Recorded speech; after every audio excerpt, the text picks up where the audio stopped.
enti wo be hia ana soja ni ya na do ko kire na odi hu no soja ni na de me ko enti na odi na wonim no soja enam soja ni so na ma odi hu Osborne oh okay e na o ka kire Osborne say Esborn o ka kire ne say uska e hye ho enti entwi wundi sa na o ka kire no na ono so ka kire me say oswo soja ni say me weska na me say me niska okay yo enti ya try say ye ne nipa kro ye ska no kosi no phone so no ebo nkomo na ye pese ye tiefuo tie kakra sa ye ready a ye bebo sa enkomo no na etiefuo ehu nipa kro na ska no kosi no so no ayampia ono otoma yen say ekwan kro ska no ebesi no so ansana enkomo a ex military man ono so any yen e boss enkomo no oni voice note or sending ye e de ma double ray ni nyina ba ye ready na ya boss enkomo ni nyina e de atremo na afen so producer enkomo no so di wo 4BN Central Military for omo command ho no ono so di enkomo ne epese ehu san para tachi na ne send name ye de tachi Fufu. Akoma from Fufu Party. A feature possible. Mimini the 10th August 2024. And the forecourt of Asoko Municipal Assembly. New Amakom MHHs. Park Resua. Kayo Diohian Wayua. A free. Fufu. Ye be chokon to moi. Anum kwine. Nia jena. Betre bosse jumedi. Abra with the potier crunchy. Absosodia. And nambitise. Nanche. Aponche. Ajine. Hobby. Yo wapia. Yabaji. Na feye dia bojmedi. Wo bibia de be point fresa no pa. 0209 119090. Akoma from Fufu Party. Yo yani wayo a free. Wofo madama ye dia Akoma from Fufu Party de bro. Omidima for Herbal Clinic, Obibidi Blackman Company Limited, Deldol Season Powder, Simben Jewelry, Live Long Nutrition and Diet Clinic. Media partners here TV3, Onia TV, 3news.com and oniaonline.com. I have Betty's Kitchen. Fufu Party no eba so afi so biem. 10th August. My Betty edwuma bi waka jetia. Freeman Hotel, Edum Police Station. Baby awo frɛ ya de ope bia de bebrew. Asantuman obafo wa chobani. Ya wode chem so corner store ne sa wa Ashanti Newtown na bu abasa ho. This year Akoma FM Fufu Party last year ye ma aduane boost na fi we say eba so biem. E wa Asokwa Municipal Assembly. Ma Mr. Bright enie ye wo krofo made nkwanta last year ye no mo ana ye afi so ye jire mu dendende ye hia ne wayo a oba obedi di free munia ba aginie no wo confidence it in place says ne oba ntma ene say yabada ko dwom 10 for guest ye Fufu Party e wo Akoma FM aha esisi twaba Akoma FM Fufu Party Every I have Betty's Kitchen. Did you know a day? I see a friend down with the one near Kwame. Into Kwame and no boy and need touching on Kwame Tachina would you only say a different. Aha, it's a producer so dim come on. Share, near Pessia was some para. So uniform here, say in your bear me. Won't go fake ye. And all the cotton to chrome was all copata and toka. And no conya or bar. And we chinedi wo nenum we chinedi wo na akosua ho we chinedi so wo na motuom ye be hye sa ankomo ni nyina dia ma mpacha ye ready na maka chem na enya nya ready de ye ko 3p garlic mixture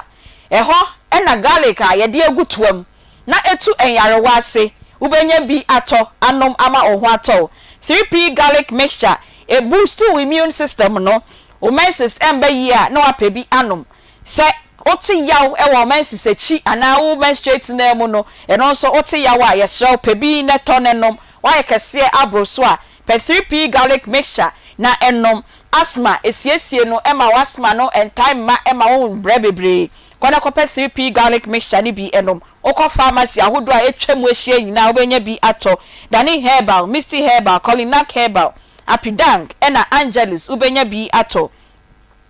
nefre piwak natural e was 0248 928824 and 0201 000021 kai say 3p garlic mixture woto a ebom enti wokọ na de de bema no etoa no embo a ne wahu say obi ya betwa wadi sanya ex military man yi we twa ye nua ba Deborah edi no emo obi entwa wo endi ne ye call grow fine herbal tonic eno nso se wenumato na wuntimi endidi na onsa eno nan eye otititi wuntimi enna obesori anopa na honam nyina eye omre wayare unhu de ekoso wo ni padua ni ma ubu nsa na emaye menses no so enne ba agisa afida asa na ase abaketo bia yesope kope grow fine herbal tonic na eno vitamins ahodo ebu amanipa enyini yie emanipa nya ahoden no ebi ewom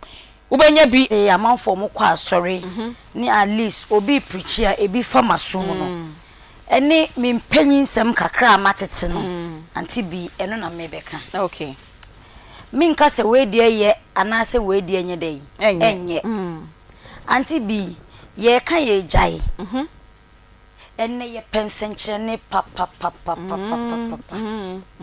yenya ye nipa no ho ye ka ho bi ene manne asofo bebrebe eye niema basa no because osha trust enmu a ebra na omo nama na omo sayare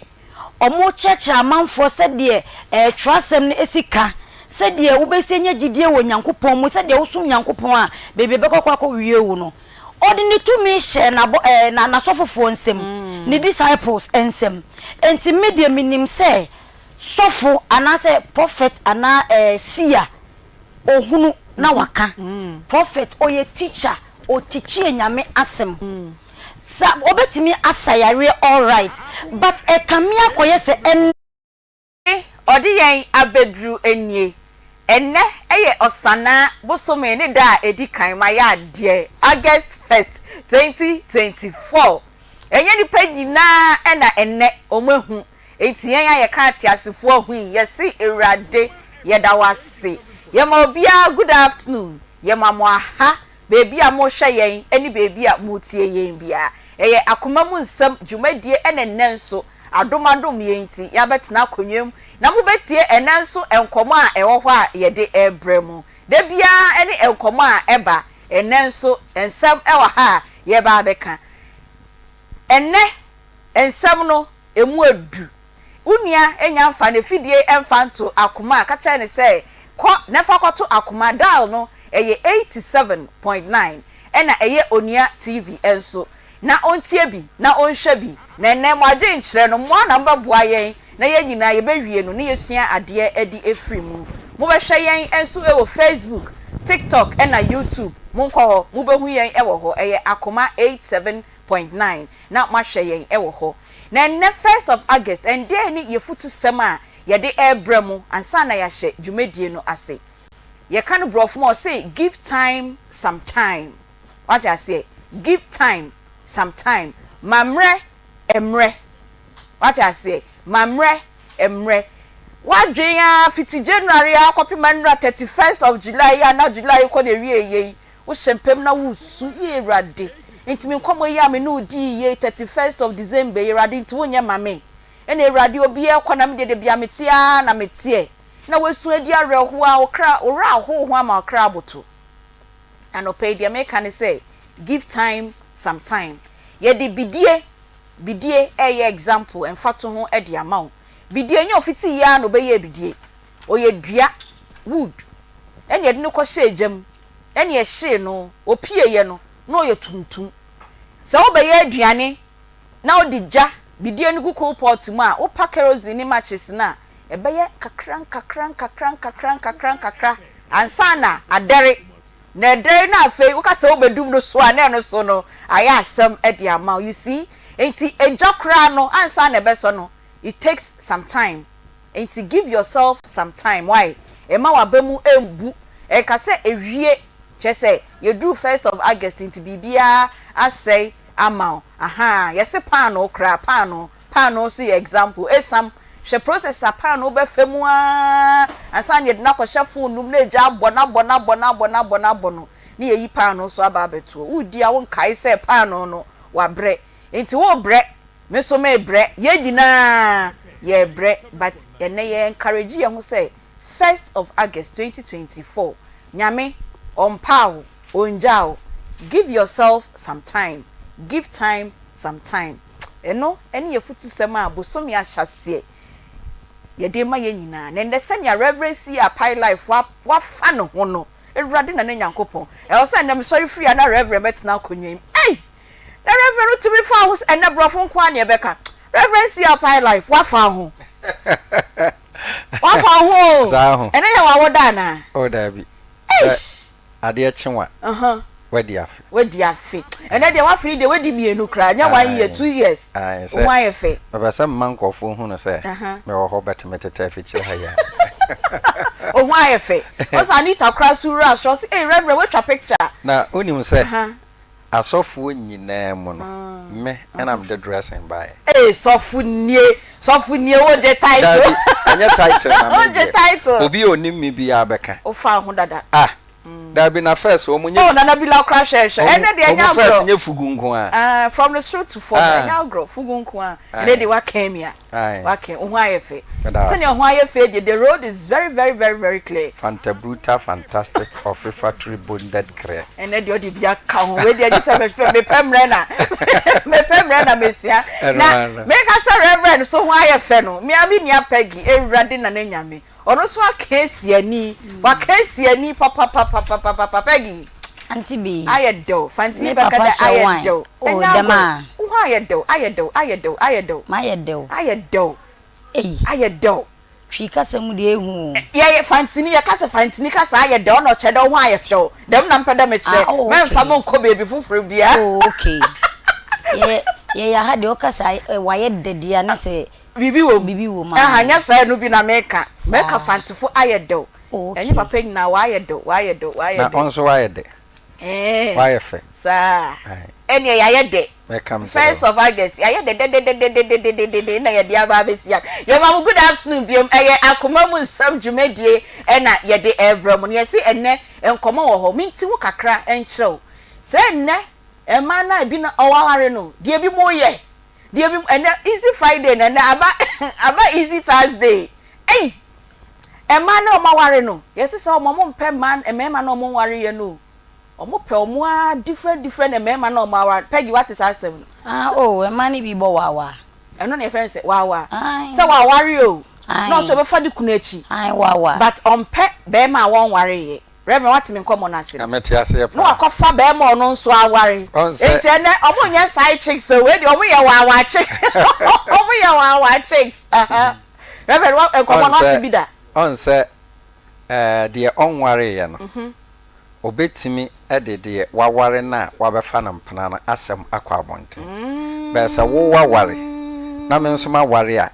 obeden de ade a ye ne secret no akwa abonten so they are married because your secret is your power. So it's married to married. Married to married. And you're married to single. Come and so me count the na for your. We are not before man no ma be share dem. And then won come on na ye bebo. Be ma no wo twempna.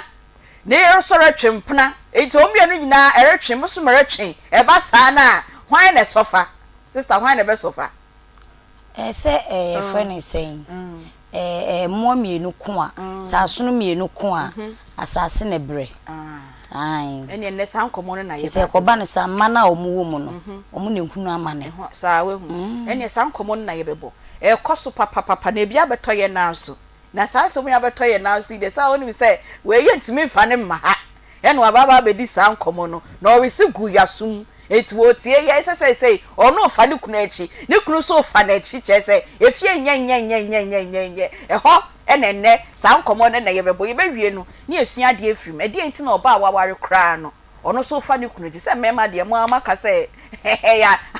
accepted enti do ye njintumu de but maka ma ye ya agi atum na oba awaware de na wo san kofa oba ma ono so aware na obushi so sa bayo kodi fufuo na ye mbra ye ba ye bedi nkomo wate spelele aha ya bohu de rosa akoma fufu party ya bohu de rosa ene ye 1st of August it will year na free manachesa aka 9 days e chinechi memendei ne na awotwe 10th of August ena ye ba bedi fufuo ye say enfa hwe ma wo de dware anopa no na hye watade siesie ho na to wano na fa ho se de reverend afa ne hui pegi afa ne hui na me nso ma fa me hui na bra ne bedi fufu untimi nkura waye wana yesi yehia na anase asanka na yehia na wo de bra saada no eheye ye beton bi enye yen akomafo ne ye ton de bi no aka se ye begimu sika ne de etua ye ka ha ye nyame adaro ma management omu ye good nti omu tua ye ka dada obi na free intense re beton ama ho obi na free face obeton ama ho na wa ba bedi fufu ne ye de ye de ye ama mo ane se come and eat your fufu eni nkwan bia e wa ti asefo asase so saada no ba obenya bi edi e wo ye dwumadi na se saada no nso na ye di ye 5th anniversary ye ba ye Akoma FM nyame adom ba komienu miensa enan enum 5th anniversary saada na ye di no nti ye twa ye birthday cake mu no na ye di fufuo anwumtofo bebre na ya to nsa fra mu saada no mbe entertain ye papa ye di ni ye sa ni ye fa anyonko meet friends networking ni nyina ebi ebekoso ewo dwumadie no ase enam na yede be ye ne de menua pegi o ye ho adwuma ye sema ye mboso biom esa de ne be ebeji ye nsem ente se ye se ye mboso biom be bia ya ka adru na eye ye nka biom na emom de ohia beba ne wayowa anase asanka eno pe na fabra ye nji bowl bia pa from wayowa o de plastic bowl ba ye maw ceramic bowl ba o de ceramic bowl ba ye mfiu ye se ayowa na me na nka mpesa me de kura na beji kura ye maw kura pacho de bi ye se ayowa ye de no Franso ka mamre ho oh de bi ye mamre na ye we ni de se ye ayowa anasa asanka nti reverend pacho de oba fayowa no ne beji uwie na so be kwa koyi atokura ni mu e ho de ye kira se ho aha enkwan ni bi beba nam no na omusi so omo temene no na omo temene no na omo temene no na hwan mu na saada no ombe aduane amaye ema no ombe aduane di amaye mesi ye fufuo ni ye won free baabi mba baluchi ma ye hwe ma na that day na da no hona na ya ye fufuo no won ye won fufuo ni mfamfi baabi mma o ye won tim e wo event ground na se enche biam ni se baluchi ebeyi eno e de acheyen e ye Betty's Kitchen owo Askwa Freeman Hotel ehwa na ubehu Betty's Kitchen fufuo bright chop bar or adwen kwanta de chemso ono nso eba be ye aduane ni bi e de amaye sisi chop bar or tanoso ono nso e ka ho ema no be ye aduane amaye saada no o ka ho bi obafo wa ono nso e wo de chemso confidence eating place or dakodwom na the new member on board enso eye overhead view chop bar ono nso wo Askwa Akoma FM ye chi heya na owo omo na saada no o ba be ye aduane amaye edi what yenka o hwe ye utie ye na ye chop bar operator cry ye o say bia o ba ye njo aha ye de ye sikuma se chop bar fo nyina akra saada mo ka se mo de mo ho bedo ye ne akwanya wo ho bra na mo meka ye ho na ye nyina saada no ye ndi fufuo ye renam ye network ye fa nyonkufa na ye nsa na that day no ye ni enje ye number o pesa o sponsor ye ana o boy ye kwan bia so a wo betimi abo afre na wo boy ye banche bodie odwan nantwie beef adwene kobi jawar adwene types ni nyina da no queen bobo so e kire ye frɛ ye number 0209 119090 0209119090 na omo sponsor ye sabre na ye di fufu party no e di abremo ye Midimafo Herbal Clinic Dr. Time da so grow fine herbal tonic, it makes you grow fine. And a Mira palm nut paste, Mira tomato paste, and a Mira agushi mix. Or more sponsor ye be. But Bibini Black Man Company Limited open to Papa Anoma and one is Z mineral water. Kotobinanum and we see what afeda. Onte kankai a womb and yatro. A papa pa ko ne kope binenum.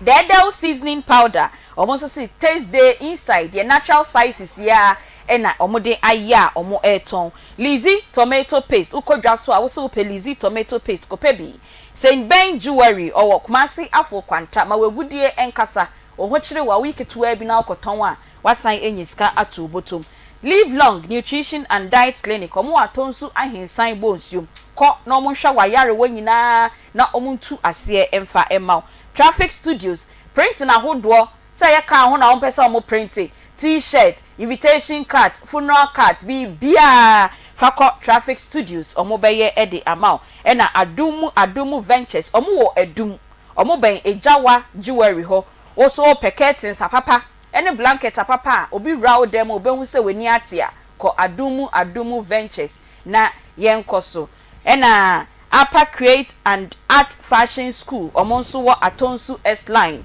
Upper Create and Art Fashion School ko na kwa pamade ko sua se ne esi pamade na atade ne hyewa aboaw ama ho ato na sub music and IT services omo wo Asokwa Baptist premises wa na omo ewo Ghana Tourism Authority omo nso sponsor yen bi na Flora Tissues omo nso eka ho that day no buy be se achemo Flora Tissues bebre na odi akofie na MJC Foods omo wo Santase eben Melcom no open suo mu nambia bia eye fresher na wako MJC Foods ewo Santase omo ben Melcom na yembra ye first topic no so na yen common ye mienu ma yen fa ndi kan we en chance me chance e free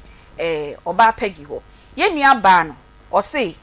onua na ni tua yani sei se ni kunu no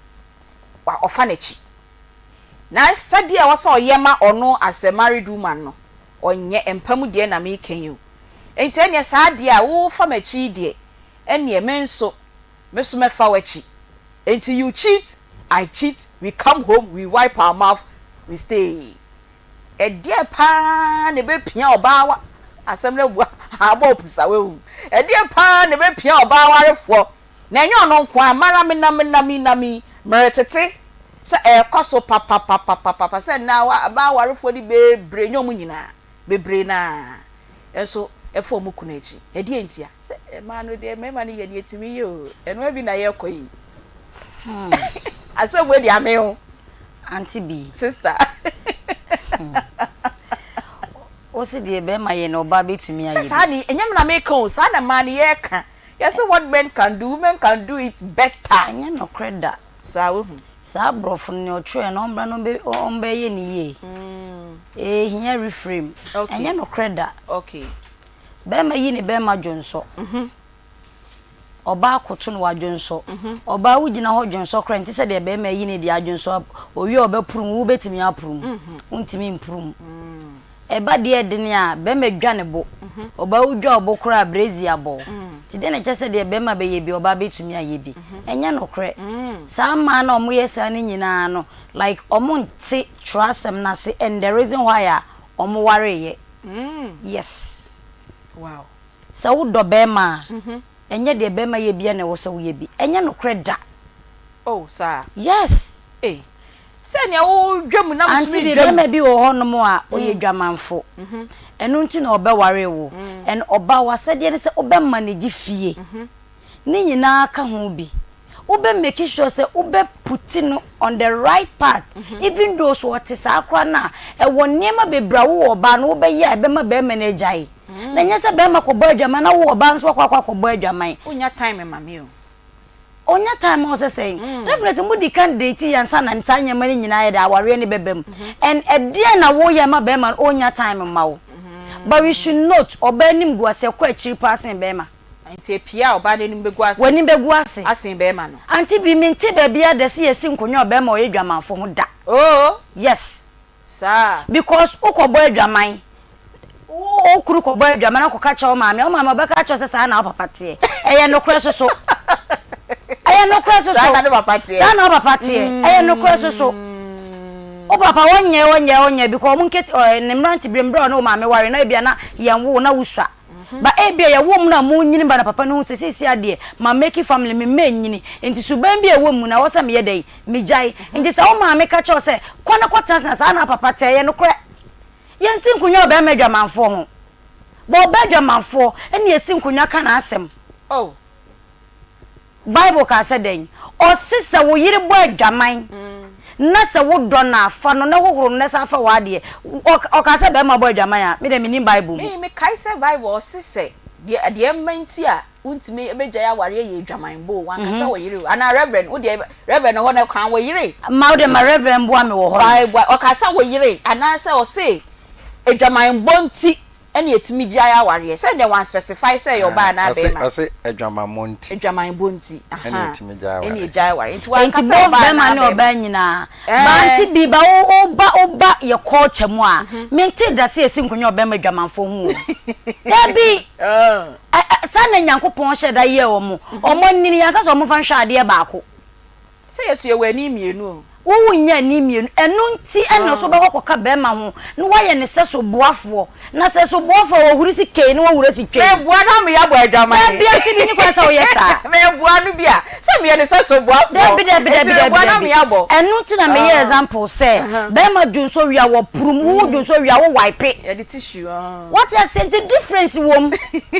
difference wom enti e ba ni say na oba no wadi kan akase ne nim guase no ade ma e kwa chiri pa e di susan so boni bi e ba fia na meba wo ho abra wo gather thoughts no e wo sa question we say na memba reverend sia apai life reverend e dey pa na e be ma oba bi di sa case we abeto ye na so say ni kunu rebo mo so mo rebo ne ye nyina ye bo ye ko ba ma me panyi bi na kan so ba na abodo powder na be shedem Oma no mi nyina no mabo powder no maba be shed o ma be shed and then mama ba warefo na okoye no so ankofa sabio akra on ware ya na abrantia won ware okofa eyi be mo no so aware adent na feel se be ma na yesa okay am say mpanyifo se anoma won takrase no ana otubo na ansana no meba eye 5 years eye Akoma FM ebedi emfie num na nhyeda enna fom sa se erade ye wadom na onya mfie num a so ho ohwe Yesu Kristo ne din no kra na eye Jesus enti no sada no Jesus to me ebesane amen David ebra oni Goliath ekokon ofa ebuo enum but emu baako na odidi Goliath so nkunim ende saada no nkunim die amen ema Akoma FM amen afi na wasem bisa no mpese obisa bi me bisa say eden ne be ma oba warefo osini kunu onu ehu o evidence bi e kire say ni kunu no e fa nachi e twempuna foforo nti ono warefo no oba no ono nso e twempuna ni bi no ono ne mpuna na okotwe no ono akwankopɛ be ma won ware ye wakopɛ de nyonko be ma ono so agware eti ono so oye side cock and oye side hen eti no wakopɛ na me bisa say edi empa na be pia oba waware say onfa ne kunu achi na okono so wankofa abranti a onware ye na wakofa be ma ono so aware unse Bible can say ase emma no mamam ho emfa mo ho enkame emema no so ho but emma ni bi wo ho a de ni kunu pe no omfa ma no eno nti ena mani kunu no nso etimi nante kwa abonten ekofo oba foforo so atiase ye ana se one oye oba na movement a woni wukunu tie mo hunu se wukunu na otwempana na sa wo so se wonso ubedi de wukunu ne ye achi akwakoye bia ade anim guase ene brew said ye nua bab Peggy kan no yantan tenase ewo be madwamanfo ho be time bia no akoye ma no so atiase enti no ade bia wuye bia no hunu se de wuye bia no eda wanim nso otwen ana suban na wuyi na die no ebia na enkwala wom enkwala no nso ewo mu no ebesua mo nso mana mo ntuo na mumutu no so me kai se ebra me start nyamdwuma foforo na madam fo bi nso ka me ho a ayese ye nyina na ye nyamdwuma ntino na madam fo no e wo girlfriend bi a ona nete ana ge ni tu no fo se owo ba nti ade bi a wo ye bia no ommomodin a se obe no wone ba na chi mane nya no wone ba na ni nti na sofo no so ye dwamanfo pa sofo ye dwamanfo chese adonko di ofanaka ono na osi so etom se etombo etumuru etomoda tusame ude de wani chese ni nyina all connect so that the oye no we na friend na catch na say onye very careful na the oye bia ne ba ne besua no ne ba no edru se odru ne mpanyin fie so no deɛ wɔyɛ no kra na ɛsen ne papa because ade a wɔyɛ na one fancy ne ba no ama ɔno nso so no wahunu deɛ kyɛn saa so nti no sɛ oyɛ ɔbaa warefo na ase deɛ wukunu yɛ no ɛno na obɛyɛ bidi a wo problem because mimi hunu sɛ deɛ wukunu no pɛ no sɛ ade a ɔde ma no wofie a anka wɔn free fie nkɔ abɔnten ɛnkɔ ɛnsa nkɔfo ɔbaa foforo so na mɛmɛ ni bi wɔ hɔ nso a na ɛyɛ honhom a ɛti wɔ mu oyɛ ne den obɛkɔ sɛ deɛ ɔteɛ no obɛkɔ wansasa da yo ye beto aso da na bibisa Peggy say eba sa na esusuaso be we dikiaka se oba ne pie se ya enimguase na wo oba no beje che se Ghana ha de yaye ne norm se be ma bo adwaman a onye hwe nti enimguase be ka oba no but aside enimguase no e de esusuaso biem e na ebeba e wo so e wo efie eni omumba etitimu ni ade kra Aunty Bea o hwa enguase ne ba wo ho aya na nye afanu ni mienu nko awo ekwa kosi mo younger generation so okay wo betimi afiri atiasefo asase so akọ na wo na na bia nya aware ekọware si wei omu fiefo do omu ye adwamanfo nko a enso me ka se na ye nipa ba ko pe na ye nti ade bia ade no affect nkwala nyina Emma one, nkwala ni for respect Emma both no. And etima akwada bi so peki esu a wo maame no wo ye. Aunty Bea say ye say preko ba so onim takra sebi ne tanto ne maame de. Aye kese. Because e de ya ne maame to so. Wo so afi na wo ba. Enti so arwa no so nse ne maame. Sanity enti ade bia wo maame no e bia obeka say me ye nse e kan na tu atwa ba wo ma wo nananom ahwe beye nse bia wo eda ho saa edimochi e affect nkola ni nyina ma nkola ne peki so because onim se ade no eye nti na wo maame no wo ye ti oba no wonjai sanity ni nyina nkemfo aya na odonim omo yese ni nyina odo efa no odo ebi nim ade bi nti na okwa aware e bia make say watena fia che say onye no waro nti no wafa ne sa ba make say de wodo no pa ye den e wo honom ba bibi nti no wo mo ntimi aware nti o ma ware wie no na afa no ba be hye o mo mpena twe ase yo ye be san ya to aso na queen e ba betina ase e na papa J ono so e wa ha na ansa na omo mienu so baba na omo so be hye omo view se wo sa enkomo we sei no ho no yanko 3p garlic mixture 3p garlic mixture eye garlic na ye edi egu etuamu a ye ton ama mo a mo pese mo boost mu immune system no mo nso mo pressure e wo sro na etete mo no mo nkope 3p garlic mixture ni bi enom eboa ema ete ema ugu ukọ mfikyira wo yawa a wote no ete so kra wonti yaw bia biem kope 3p garlic mixture ni bi na enom wa ye kese abroso kese eye e de how bebre nenam kope 3p garlic mixture na entu o kese na se yie emfa maw ensiesie ni yie emfa emmaw e na afei so ojonso na wo bre ojonso na wo te yawa kope 3p garlic mixture ni bi ubenye bi e wo pharmacy e na herbal e na chemical shops nyina ubenye bi ato e wo ho Kodani herbal Misty herbal Colinac herbal Apidank and Angelus ubenye bi e wo ho Frepiwak natural e wo 0248 928824 02010000021 kai say 3p garlic mixture eye edra ewo etoa ebomu enti ukọ na se etoa no embo a mepacho enye bia na ye call grow fine herbal tonic enso wanumato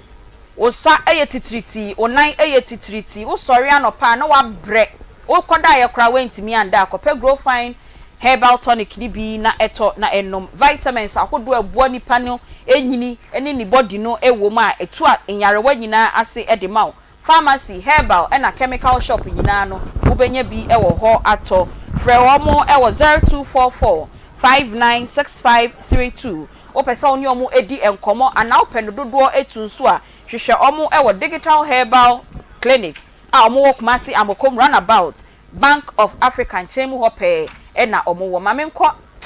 ene de nyasem ketu ache se ene de ene ya 1st of August nti na obi akam ya sana na queen ohun aye de me ka de papa J so aye de ene de nyina ya aye de But oh yeah de Nyankopon san komo we de wona bebo ama me kese papa e ma warefuo ni mu bi me de matete na until sa call ne baaye no na me ka say eye atesem pa se oba ma ware mesimi kunu o famachi enti wo famachi dia what you can do I can do it better onu so sisi dem no onu so dwam sa e dia pa na be ma oba warefo e be ka so onu so be yesa de yo Aunty Bea me das me fa akonya kese so e de tia madofo titiru yes sister Joada Costa or Joada Costa okay tia opa unu kunu na na agwaje da Costa nyina me tia mo Edra na edi nkomo so tie koso atie oba na ma Holland fo nyina tie ye na ye sua de pa na me se benya bi so abomobra Aunty Bea ya na menim so obi abeka se oba wabo adwaman enye eno de eye no krepefe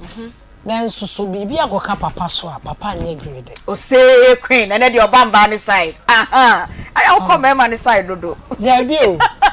mema de owo ho ope oba enye nwanwa so oba no ka se be mentin wo ye side no de mese ne so oboa okay eye ni su ene ne ban a wo de nam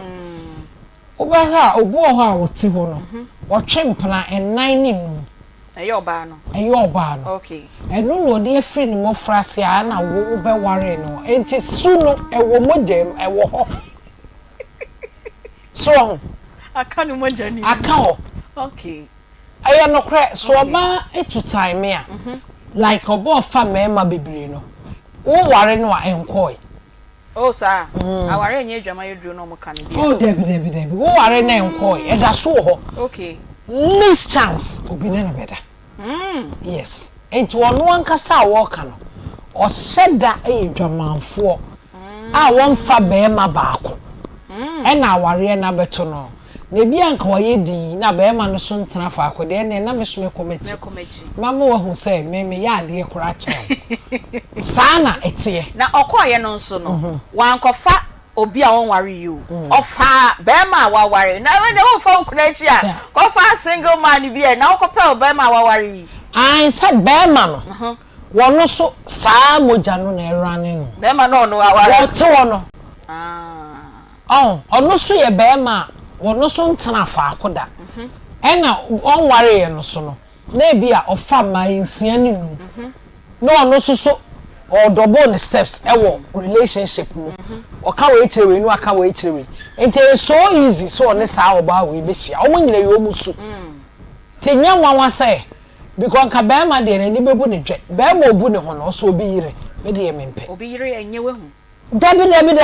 na onim sunsan so enkrofo wo bi da so obi na obi akoda ma akam ene de ya de say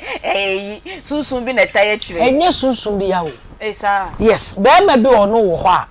no wo fa chire se wo be fa no woni mu no emema so ye enkrofo bi a wo mo bo wo mo ho ban papa oh no woni ba bi honam ebi ko sirem ebi ko benin na ere na nkom ko ye for girls it is such a person no a sign ebi ase de otie ofefa ma ne ade no wo hu se oba bi sutimi fa mema be nan o worry no wo hu ni nyina bi etu o worry na the measures ato ho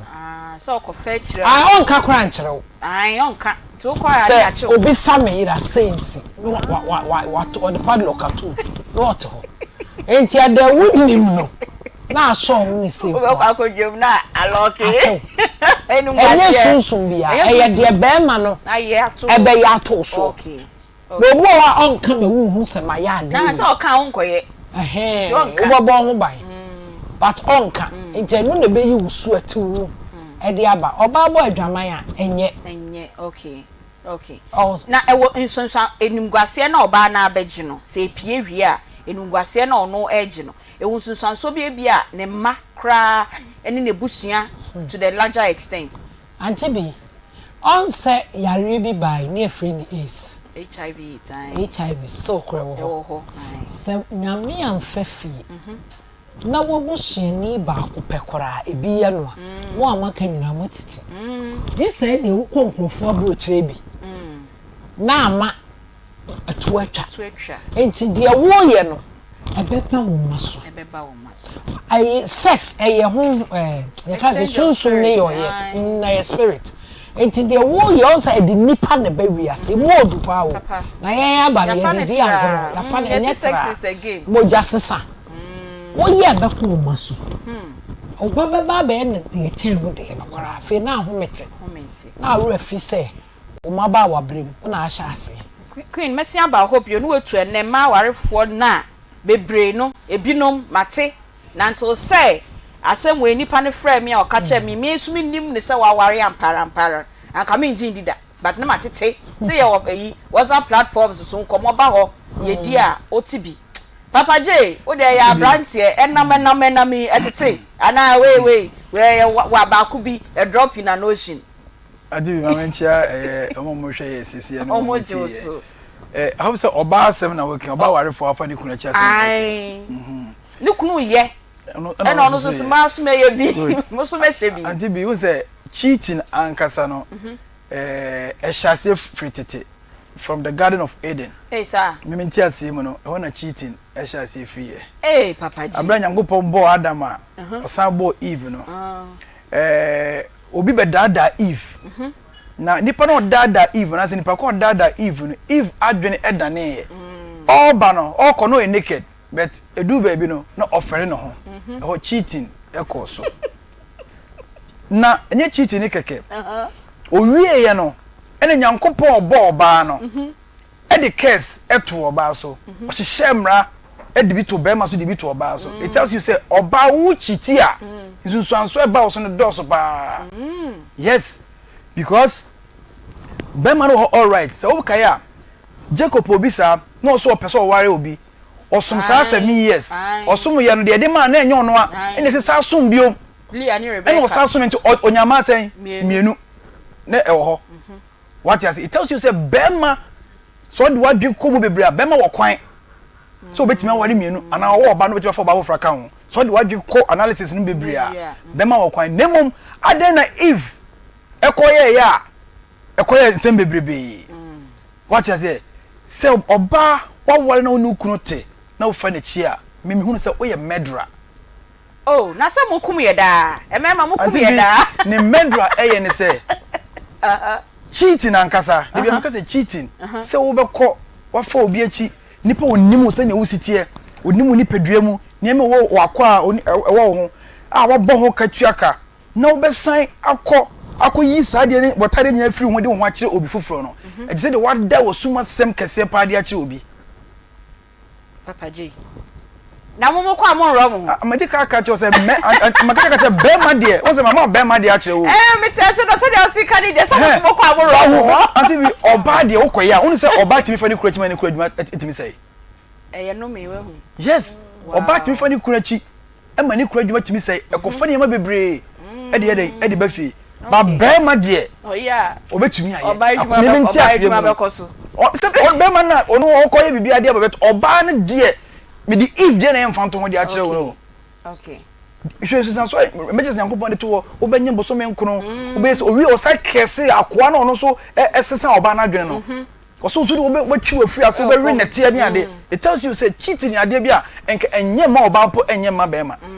and say oyo oba na asema ba ntina me gina oba na so de akasa say oba wo ware a ka wo de okunu be ye bia no obetimi bia tua ne ka enye cheating so office obe cheat dia it's better say omani say uja ya ware na wakwa ko cheat yes na se me note na ye bam pam tutu so oba no de ma ne epush ne kese kra ne say be ma ne sexual driving na no akwa abonten enti ono no te ho no esi ama no enti ene sa de ene musumi ko bie mu abonten e se ene wo bie mba na musumi bie otimi boni kuna mane say untimi certify mtene me kunu me susu me kwani obi akwakoda otimi bona mane ene de me misa good ontimi mmona mane enu ma hu say bibi wo no ma oba no eni kwan what you say your boundaries bi wo no ma o so do awarem as a woman me nka sentia oba be circumstances na de ban edoso but as to say obe cheat die is better say obe twi ho afiri aware num na wakoko cheat dan say wo ti aware na say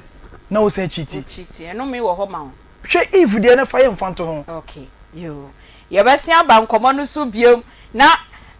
yakọ agbozo nkomo ne enwie ye ene full lines ye be bie ni tempa papa na mo anuanom amutie na mo hwe ye no mo so ma kire madwene wo menua ba yi nkomo a ode ebeto masumi na ene ye di ho enkomo married woman na osidi kunu cheating no ono so ebe cheati na ansa na ne ye kọ agbozo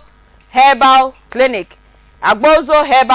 na yakwa akọhwe enura etimi etu enyarewa ase eye facility a okwa omo enuro eni fidie papa ye de hwehwe oni padua nimu ansa na yamawo enuro ni bi anom omo nduro no etimi tu typhoid fever ase eno nso ojonso na wo bre enemu yarewa nyina no ko agbozo herbal clinic usisi ye oya be ma wuntimi nyina so yiye ye adwuma ni yiye na oyere ankwa fa wachi ko agbozo herbal clinic omo okumase di chemso old insurance junction from omo was 0553417752 and I say Accra omo okwashiman from omo was 0241750282 na menko menua fefefe na menua nana kunadu entimi amma baby awo bia nana ye chia o ye ko piwak na ye nko hwe 3p garlic mixture but ohoye de ohoye hey old boy's name bakana aha afa na abaye but ye monko moyi okay me da sepa me chia tiefo ne ahwefo nyina omoje oso eye 3p garlic mixture intina menam ewie se de bia ye ka no edro eye garlic kroje ye mfankeja na nyankopon aboa doctor amane nimdie ena wode ewo kakra enketwade kakra ena hahama nyankopon boma ye afrafrade aye edroi na eye akomam ni ntinim ani mogyamu adwuma enu nti wo ye obi a wo entinim yare akomam yare na mogyamu yade bia no wonsaka 3p garlic mixture ebetimi etu yade no ase ede amaw na enne no ye hye diabetes aye friend se esichwe yade no na ansa na no mamefa doctor number no entudwa ebia na wo take ma na wo baby wo pese one ne twetwe nkomo fa wo yade bi ho na watimi aka akire na ono nso ehu kwan a obefa so aboa doctor number no eye 0248 92 88 24 0248 92 88 24 ade bia nyankopon eboma ye nipadua ne yade a ehu hia pii sanso na ade bia ye de koye yem bia ewo dwuma ekodi ewo nipadua nim na sede bia ye didi ye fufuo benku mutuo ne sa nuane ahodo na aka ne nyina eye energy giving food e wose wura nipadua nim a emaye ahoden na ade bi wo nipadua nim a ye frɛ ne se pancreas sa pancreas ye nyankopon eboka nipadua ne ho no e produce ade bi a ye frɛ no insulin eno na eboa na se wudidi sa nuane we nyina ko nipadua nim a adane ne glucose a ye frɛ ne se sugar ama nipadua no eya na mpempi nipa pinim se esichwe yade ye esichwe fufuo ye ayedi ene de esichwe yade no eba enhyehyemu bie ni wa ekre se esichwe ene de esichwe yade eba na so yo obi a wo se esichwe yade bi dia na emfaso bi ani sa esichwe na yedi ne so emfa emmaw e wo se ye hye de yedi koye nipadua mu ye se de be ye bebo ya pomoden eho ban enti se wo pancreas ye mu ewo nipadua nim entimi produce insulin bi emmaw na enkode glucose anase sugar wo nipadua nim a na chese adwen na ekre wo se esichwe yade no pewuni padua nim ewura ebasa na esichwe na wo se ko nipadua ekofra wo mogya no enya netina be ene ho enu ntina ede wo haw ni nsunsuanso boni pi abre nipadua no enu ntia yetufu se wo ye obi a otai didi anajo a eni kwan se wo ye saade na wo se wujai anajo didie no aduane ni entime nyam emfa process na wo se efa ne mu ni nyina enti ha apomodin no afi wo ye obi a otai ennom nsa yetufu pa se ensa no entu adwendwene ensa nyi wo haw emfri wo so ye no nom sa ne ma ne ko nipadua ni ma esign de wo haw foforo ene bre nipadua no enu ntia wo se ye hye de ye de koye yem ni ye se de be ye apomodin ho nsem ebetimi agina ne nan so esichwe yade American so enyini etimi edeba ye nyina ye nim se unyini kwa wanim no na unipadua no eyemre na etwetwe yade ahodo bi ebre nipadua no enu nti wunyini a yade bebre enetimi eto kwan nti enyini etimi ede esichwe yade eba ena wo yi enyini free ho no ma ebia na wabusuam wo maame bi wo papa bi ana wo fa bi wasiche yade ni bi eno so betimi ama wanya bi wo saa kwan ne so so obi wo bi wo wabusuam a etimi ema wonya bi esiche yade nti obi be ma enye adwuma ne mema yem kofom kra esiche yade nti obi ani afra esiche yade nti ye twa obi nan se yade eba ho a ekurokura to ho a ne ko ya pa den se ye be ko ho ekuru ama eno nti wo beti ye se agese ekotwa asemasi nan agese etwa ne nsa ekuro kakra beto ne ho no eno nti se ya nhwe de ko nipadua nim ni ya eya na ha adwen pa ansa na meto aso no mame sanfa doctor number no entudwa bebia wo bia na medi tudwa 1 te wo pese wo che wo yade bi mu ekere no doctor number no 0248 92 88 0248 92 88 we obi a wo esichire yade anase esichire yade pese bore nipadua ni mu a ensunsuanso pi na wo hu nipadua ne so obonsa wo ho a wo junso ntentem pa se de nkada no wo junso no enti sabium sisi ana junso de na wo kwa akwadwonso afa junso ntentem ne ba nintin e wo ho ana nsukom so de wonum nsuo ntentem ensuo na wasetena nipadua nim eye adwuma no e na wadwonso ni nyina besen ko no enti kakra bi ana ensukom edew kakra bi nso ana ekom edew ye didi sisi ana se aduane na wodi ye no wodwonso abon se be kakra no na ekom san dew enu nti sa wodwonso ntentem ai de sansunsuanso we nyina ensukom be de wo ntentem ekom etime de wo ntentem afa ekuro to wo ho a ne ko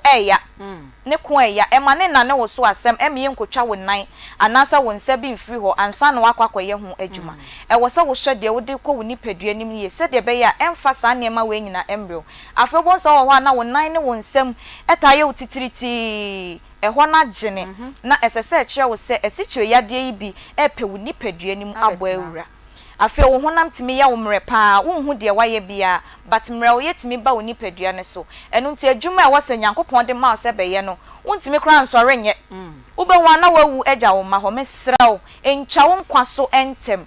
hwehwe wapomuden eho echi kwan se de be ya bibia ebetimi akoso wano edi amase de meka no enhwehwe mu bia ni wa ekire se situa ye di no eno na de esichwe yade no eba na emom sa wo esichwe yade ni bidia na emfaso bia ni sa esichwe no so ede mawo eno ntime srawo bomodin a se wo fi a wonim beta leave a ye frɛ no wonyono na enka wonya wonyono hahan be edu na nka wape nyenya onsama na wodi akakedro kakra tum na wa blend glass ba kwa no pa ba kwa nwumre wononom saa na obonse wapomoden wonsem ne besisi ne nan so esichwe yade bie wom bia ebefri honom enu ntime kanfo 3p garlic mixture enso ama obi bia said the doctor asoma ye se yemo adro hu de adro eba eho ye de ne se kire wo se adro no eye adupa obi edi ho adanse wo ye oba wo afichi kromu yawo moja na bobontoa entimi meyi enu nti na ama yawdie no ewo ho no mesra hwehwe 3p garlic mixture echi kwan usisi etwetwon wontini mu etwetwon wo ye bibi kakra na wabre eye ntini ni mu ena sa problem ni nyina ewo enu nti wonya 3p garlic mixture na wonoma ebetimi adi sa adwuma ni nyina ama emema no prostate no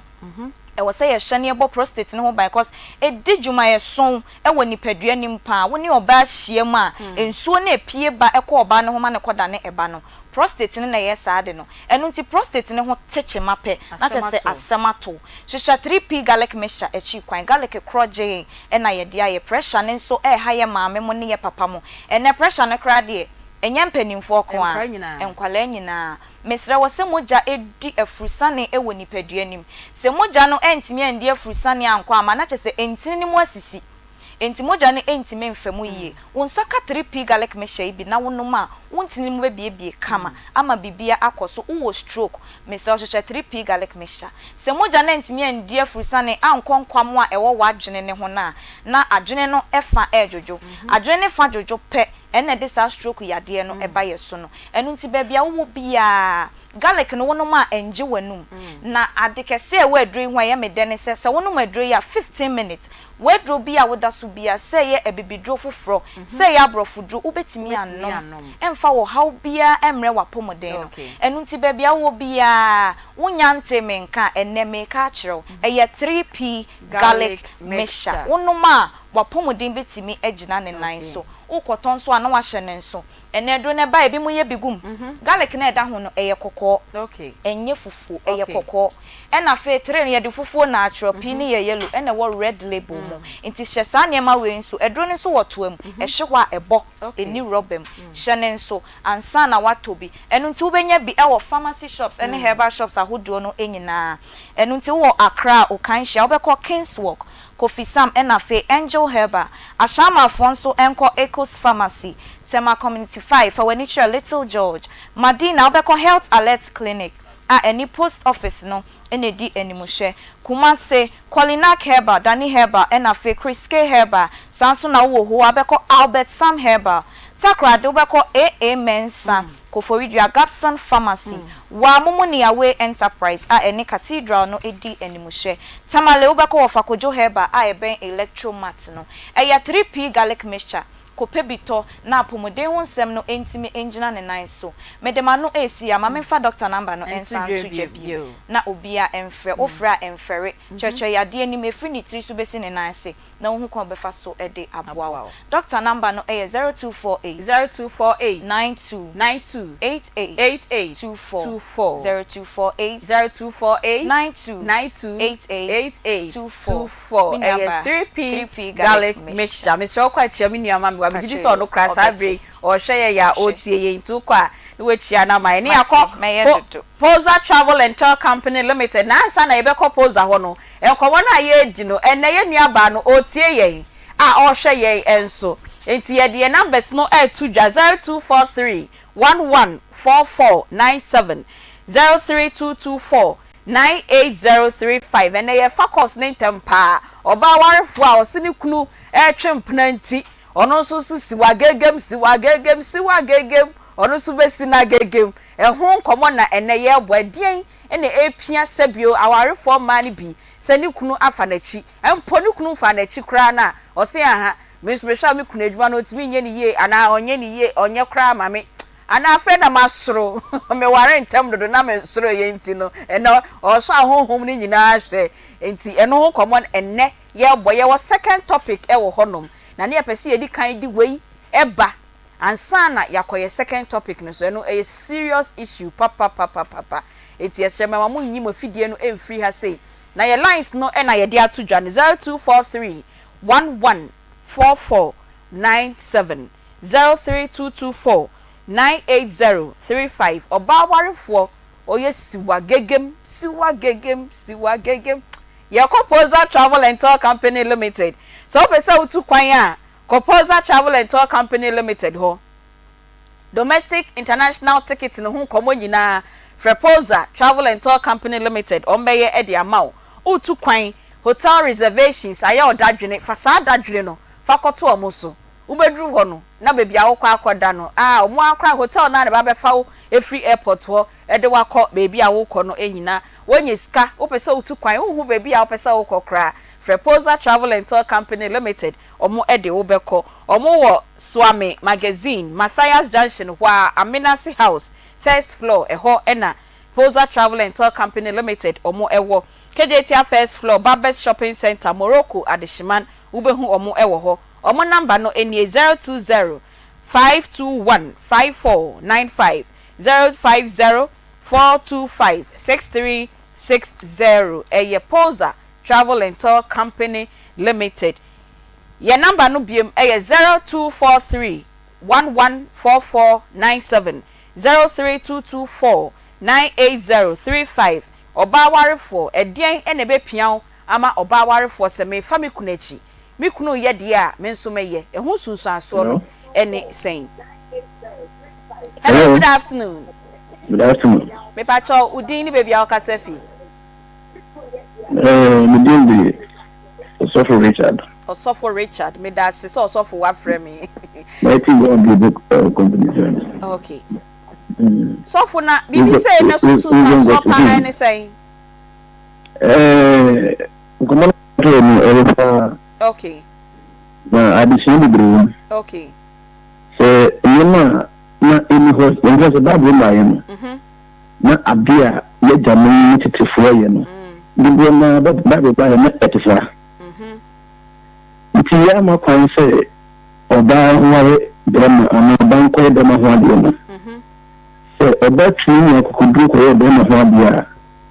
And we must have 2 minutes or dancing songs with my family. Into using my phone, my fat with you to so conformity, no problem. You may be able to keep a key.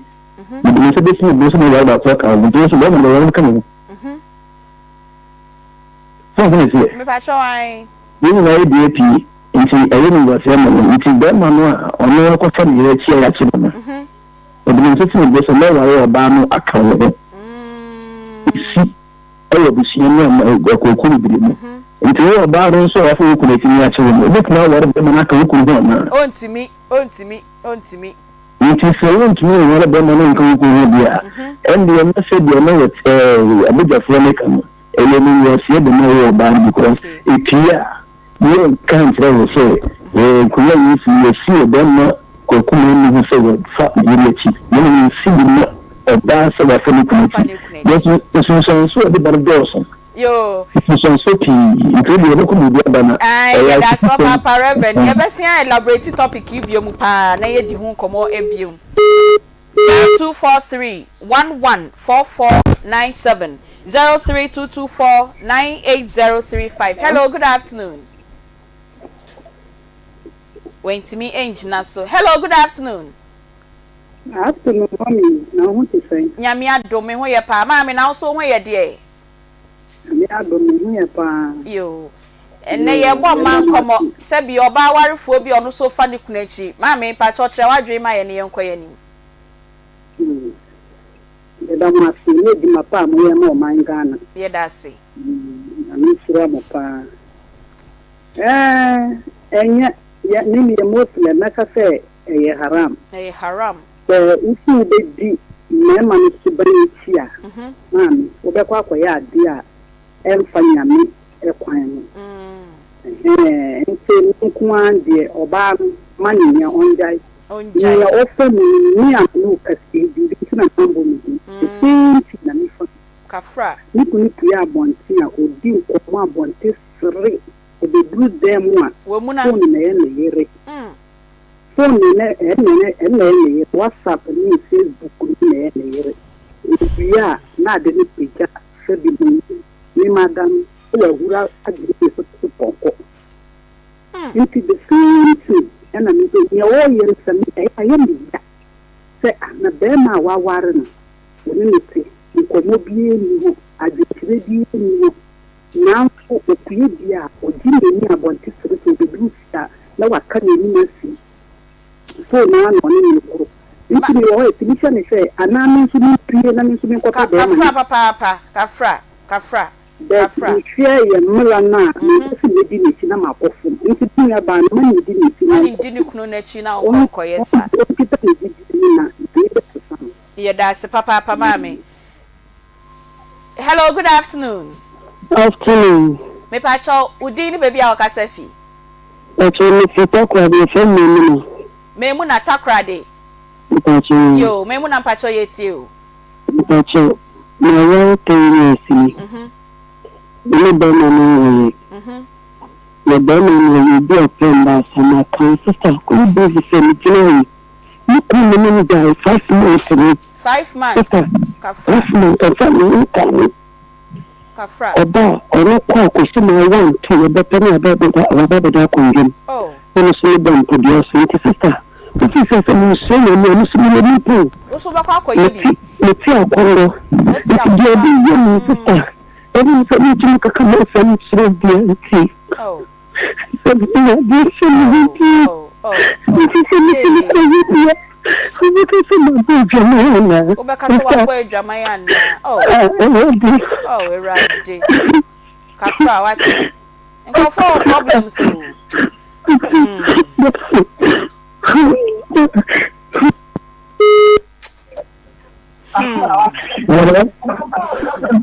Good afternoon.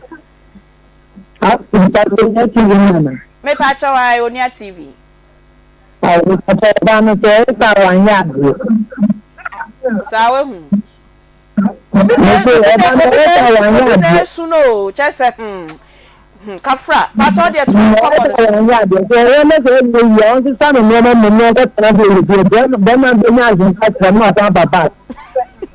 Pacho mate ya that's why. Yeah, my bro.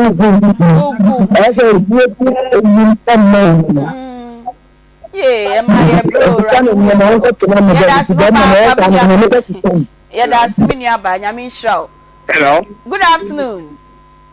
Good afternoon. Me pacho di ni baby a kasefi. Me pacho say. Me pacho mi su di ni baby a o frey free. Me pacho me kasefi ngoko. Enkoko yo. Me pacho yeti o. Me nya be man nkoko. Ngoko. Line nye. Hello, good afternoon. Yeah, good afternoon. Me pacho udi ni baby a kasefi. Pacho, your friend Ibrahim. Ibrahim. I'm a kasefi Obuasi. Obuasi. Pacho yeti o. Pacho say Onia TV ni. Ho pepe Onia na. Pacho. I program na me tie no me ka say na me nua be ma o te wo ka say oba ekobo dwaman a eno no e wo so so na emum dem ma de ogoti mafia koye na eno no but oba koye anso so ha na be ma so koye anso so wo that's it aha na emum no be ma wo be fa na yire ki bia no na kese ahumogro ni tirim what I say ahumogro ni tirim okay if you say odwene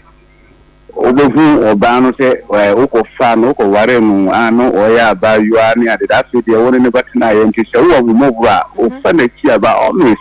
kete wa kuma kura emma ho kwan yo yeah that's Papa Ibrahim yeah that's say good afternoon. Good afternoon. Me pacho di baby a kasefi. Yes, no officer dey le kasefi ko saba. Ko saba pacho yeti o. Mama, le o program we correct na dey me dey pa ne o motivation no. Na me je ho papa na le sra. Me das. Na. O ko na me no. Ma o be fa ni yire ti no. We me die. Because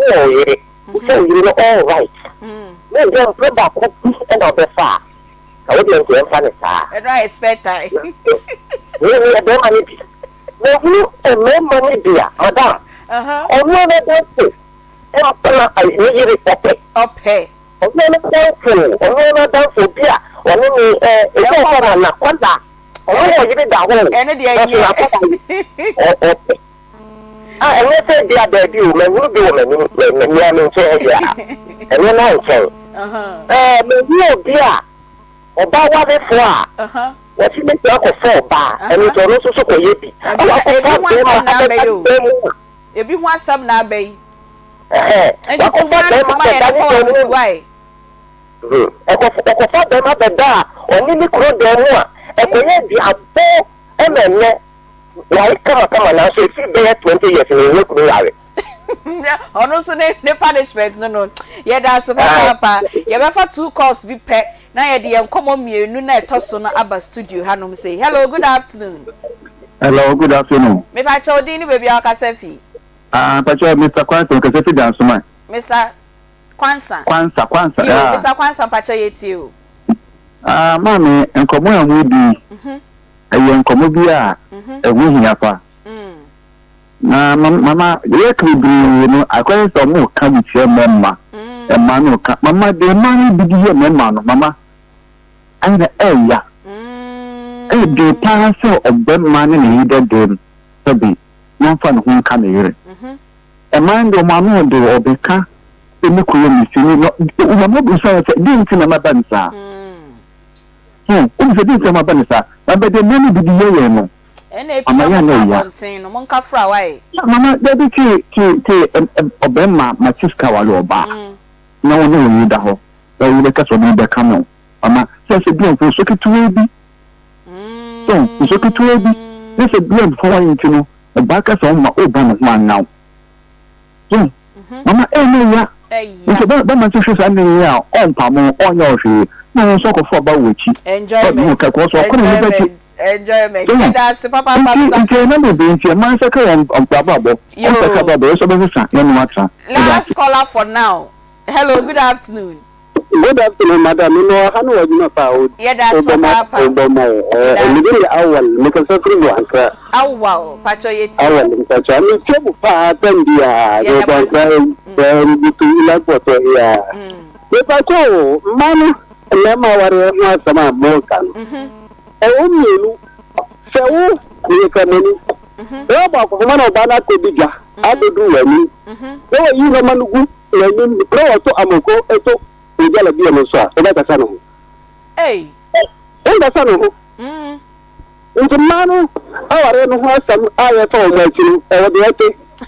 wode ate abawa beda papa ye papa cho ye besia afa calls ni biom na nkobo bia wa ha sei na ho hia papa enti ye de menua ba ye ode na sem beto ye nimu amache madwen afa ho ye de sa nkomo ne calls no e besia for now ye second round of line say activate ya na monso ampese mode madwen kire eba no na mode madwen kire aba na ansa na mekọ menua no so mami mbo we tewu na yenko menua ba no eso ye call Currency Ventures omo ye Zahara Herbal Products enra etu enyarewa yina ase eboa emma ene emmema mondam sam ekoyie na obaware for amfane kunu achi na be ma no so akase du kunu ne yire ni ntime nya hwe enti ono so fa na achi kopɛ Zahara Herbal Products omunno ni bi eto opedodo etua na wafre omo e 0246 348334 and 0248569335 na yeko Dedel Spices weduane ba ye de onsa no ebe bodwum a ye Dedel Spices efie chop bar restaurant hotels monkopa bi emfa enye aduane omo all purpose de wo ho omo de stew jollof curry nutmeg powder ni nyina omo ewo bi ewo sachet ahodo mu a obia ebetimi atobi omo se eye made with natural spices Dedel Spices made with natural spices taste the inside for omo number 0531 105545 omo any spices no so Food and Drugs Authority aje atumu na yambra studio ha na yeni enua bai eni nkomo anka ethically wehu ethically say ye ka enkra ho nsem a anka ye mfa nkra ne mma TV so sebio senka na meni be ma wo na onhwe me ba enkra no ye mfa mo mma TV so bia onim journalism adwuma bia no onim sa akra no onye bone ene ye de na beto TV so na emom se ba se ye ba bi ye nana bi ye nua ketewa bi oyare na e wo se ye boa ne dia ene emra no ma ye ho kwan se ye di akra no e ba TV so na mo a mo hwe ye no mahu sania ye nua no ye ba no ye nana no ote na aka wakoma na waboa no enti se mo hu se ne ye di akra bi ba TV so a adekro nti a di akra no e ba TV so no o maame wa ha obechiem na ansa no maame bechiem kra no wa hu akra na no hwe chese uhu akra na bibia e won hu bia kire wo se ye ba no hiamboa enti enkomo etoso mienu no ye besre mommoa ye ba ye maame ho na wabo ye nkomo adekro nti a wodo obai aba hase ye ma good afternoon madam pacho ho te sei pacho me hoye me kra me nte wonka eno minim se wasem na ya but se we mbie wano a obi a otie no onti ne yi intimesrew mayaw ne nkofom sese ya won ne kasa na yen hwe mmoa yen nyina ye betimi aboa pacho udin de sei pacho ye friend me Aisha yo na oba no so ye friend sei Mohib okay Aisha pacho ufri hin ne bai pacho me frɛ jusu ne bai ejusu okay yo edian ti na wode obai ato ayen ene wie e wa hai pacho me ba no holding heart pacho say holding heart na mempan se be wanya 7 years wanya say 7 years pacho betimi manage na ho ne ahwese ne a Mohib sorry na yen hwa ade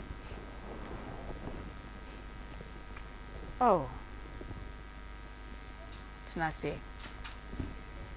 enti ayi kwalebu ana omohwe ne saa beginning na omohwe no wo komfort na chi hase enti na omo twen se ni weight no ebe kwa anim na omo transfer de ekọ comfort ayi they can say kwalebu enti kwalebu ho no mo so mo hwe no ayi fancy 2 years ni na omo de bibia ba se de akoye no mo ntimi nye de enhwe je so omo de ne ko outside ekokoye surgery ne mana eze akwala no so sofa no oye de o sofa eya otimi ka se ma me home no minya ne yiu ntimi home ha nti e ba na sa je se rush no de ne ko hospital no mo de oxygen aye de asi ni so me anga sa mu krampa metuo no enam anu so nti ma yare kwa afi na aha wo ye beba wo ho na wa aka sa yare se no wo ba ne mpo enti yambra ne ho no time be na mu hu ne condition no ena e hyase esen ena kowie say doctor say diagnose ye say a hole in heart no but o me wo no me fan say be tu on say wo a ye se fa akola na bra hospital no mo nhwe no for 1 week no enti me hwe say akola ne home ne ye den asa de wa bre osane nyina no aha enti midwife no hu no ose no akola no wodi nsuohia miemia na ma ne mu ayede abu ma na nam se o ma me nswa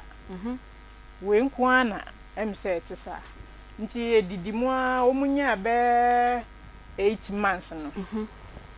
ena hwa asa nani na hyase ye yellowish bi wa ye hoya ena me de no call hospital konfa no chi hwa bacho da me no ko ejuso gami okay enti me de no ko ye no ono mo si wanya pneumonia ha nti omu di nsuo sisi no aye da ho ba be 1 week kura enti after that no ene ye ba afie ye ba so still na de ya na ye nti ye na me de no ko kire doctor bi ene o ka asesa de a o kire imam se me nko twa x-ray ewo G side ho no ena me de no ko enti me de no ko ba ye no na o hwe no se o ba no ni problem yo hole in heart na we di saying satan no adi 1 year okay 1 year nti e ba sa no ena o mo ka kire me se ono ankasa doctor ne frɛ G ho no se akwala bi say problem say to ka kire me se Monday me mfa no nko ampa na Monday me de no ko ye ko shia doctor na se omo man ndura nti tembia ne nduro ni de up till now G ho ana ya ye kokko okay edi be week ne ya nkoje akwala no ontimi ntina na tese de ebe ba na enye se ntontom ka no kura maami eno suso ya amane eni ede ti ho no ma tese after that no mo se ye nkokọ alebu nti kwa alebu ho no na me de no ko ya up till now o mo twa eboa ba se mfa se wo de ko yi mo be 400 billion eno mo tobo o say 4 billion 4 billion ena ye si ehia na ye de aye surgery no ai ena ye nye no wa hanso ye koye no wa bruchiri na pacho 1 year na doctors ni hu ye no eye dan na that time no mentimi anye ne surgery na odi enyini edru 7 years that time no omo so omo hwe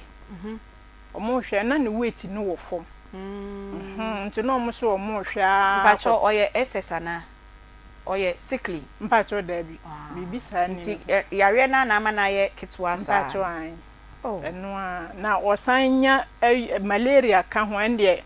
uhunu kurampa ebeye ware ho we ne oba mpacho dabi okay asem na jimi pusa ete se o se doctor se o hia sen omo hia 4 billion na ye de akoye no operation mpacho anya Ghana ha so just ye di no tu kwan fa na so mbe kwa akoye no omo de ne ko India mpacho an na otimi ko school de oko school na bi ti say ko se ya ne school bag ontimi nkuta je se okuta ma no ena omu di agro te se nkwala ball so ye be man ombo bi bo nso wote ho no wote ho onante be se mfa se mu bridge ase a je se wo ye den wo fo so na sa na wo pegya no ontimi nya bia ye gidigidi bia anti ojina science say but ojina class 1 but Mujib eti say onim de ye no onim de eha no but obetimi Mujib eti say muhib ohun ye eden na ye o eden na ye o yare eden yare eden yare na ye o kasai ana twi ne ontimi nka twi na ase obi a ofere aha oh muhib eden na ye o eden na ye o yare but unim yare kro no unim yare kro no enti oma omo hwe no den na obeka kire o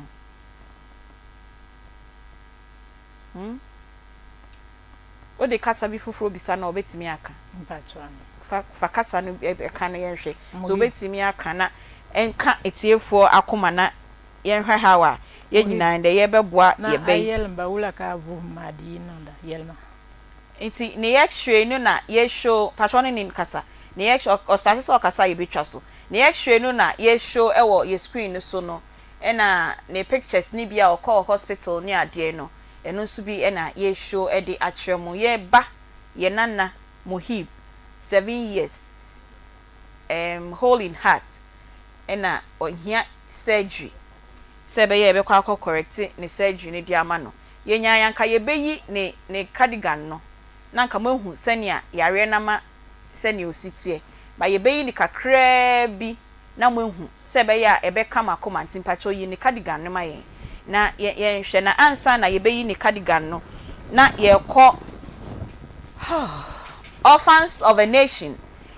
telenovela fufura eba so eba so ewo onua TV mo amohwa Waris no mo se Waris no de abawie ye na aba na wie ye no na ye the Orphans of a Nation so bremo Orphans of a Nation so bremo enti nyame ya adoma adwada ebe 5th of August ya na ye premiering no ebeba so ewo onua TV so na ubisa se Orphans of a Nation no kra eye danya eye enyanka mienu oba ene bema obi ni nua bema na bema ne eyare na omuniska omode bekọ ayare sabia nti papa panyi owoska pa osemeware na emum wode usika no mede misika na boa ma yahwe unua no yemu wona ena ni nua bema efrimu aware ne beba so ana emma so eno any Orphans of a Nation onua TV edi ebremo enti me pomacho ye ba no say pacho fani gina wanim why say na ye ba ni city ye yi ne uniform ne cardigan no ye pese mo appreciate ye ba no situation no sika na ye hia de bekwa akọboa ye be ya me ya correct hole in heart no esun nanso ye nim sa hwe enso ma ye tiefo ene ya hwefo na ye mboa ye be na ye ntimi enkonkoye no operation no maame pacho hye ne niama no ma ne biom awo edem ha ne ntise be ya awo enkonimu o ye hole in heart ena aye ye base awenya 7 years nanso enam se yare no ontimi nya hwe na ma ne home nyina aye mreni nti no ne honam bia no engina so ye emfa ema no ho adwendwen nti o maame na nkasa nso so akoti yare na wakoye adwuma mpo no wakase o de akọboa ne ba no okọ school de na nka 7 years agra yekọ school ankra nyina dibi no ontimi endibi ebekọ no no nko a na otaridan ho ni nuanom utu America otaridan ho ni nuanom bobola otaridan ho nka okọ school no abetimi ekita ne bag na nka de akọ na ho odin no wo fom enti ontimi nya bibi gidigidi bia na malaria nya gye no ho de a na chesese wakoda owo ene enkwanta eno na enewie yi yesan atoto asere mu biom yetiefo ene yahwefo na momboa ye bai ye nanen na yentimi nya ska no emboa no na omofa nkoye no operation ye number aka wakoma sese ya na opese oboa yen a eye 0530 507 849 0530 507 849 edin a ebeba so James Agbelevo Akoma FM. James Agbelevo Akoma FM 0530 507 849. Yebani hiamwa Hole in Heart. Yesi yamwa nipa abra otiase. Sani amubwa ye ma yebnia Linda onumpo no ye panyin. Enso ye kan ne kamakoma we oya akra. Yenim ne future yenim de obeya ama yen obeya ama ebusua obeya ama oman Ghana. Yesremu mumba yen nyina yamboa ye bɛyi na yenye sika no na yemfa nje ne nkwa sɛne endra ye show Linda de akyeremu yakoye no operation na yen nyina yeni agye no ye pese ye bɛyi si yetimi boa ye bɛyi na okoye operation na yenso yakase yen enamara so ya boa ye bɛyi ama ye bɛyi eho atom maami na okase enam obani situation ni ntino na mpacho mami bi sa papa we mpacho papa tukwan papa otu kwan kwan abrochi mpacho da bi okọ Cote d'Ivoire wa say abrochi na ne ho nya abrochi yemfa bi nya serious what na me ade na ahiti me kra okoye adwuma o happy skaba na o papa no oye poultry farm mpacho okasa no wo fom o papa no oye poultry farm 3 years ni na yese nkukọ yare bekum mboa no nti ama ekade susuro enokura ka ho bi na akwala ne surgery na acha bepem sa bri nti wo se na danfo bi se omra embetena ne nchen hwese obetimi anya bi kakraja na wo ko di bua atoto aduane bi adi nti okọ ya che kakra mpacho man se be 5 months 5 months nti onya kakra bremo mpacho an but onyes ka kese bia e de be yese o hwe am fan se abusia no papa no na ye bibia na ono so ne poultry farm ekoko ikose aye basa na wanka sampacho na so onya adwuma bia me pacho me ye adwuma me kokwan so na am fan se yare ni nti na masese no me da ho nyese na na metie ade den na aye o so den na aye o oba na adwenwen no pacho ni nyina aka ho pressure ebe sha ase na aseme tika mu kokora na mani so ebri mi nti me hwe no me check me no na ese ekosoro nti that day se me nam ho na mani so bri me wo dwom omo soso me kora na de me wura hospital nti tama mi hu kora no omode me ayeden akọ different hospital na ese omode nsuo ni ayi esisi no so ebe pemende me ho enye yento me nti aba wonti omo se typhoid chese yare ndi bebre na keka bom patro se die ha me pa ye osa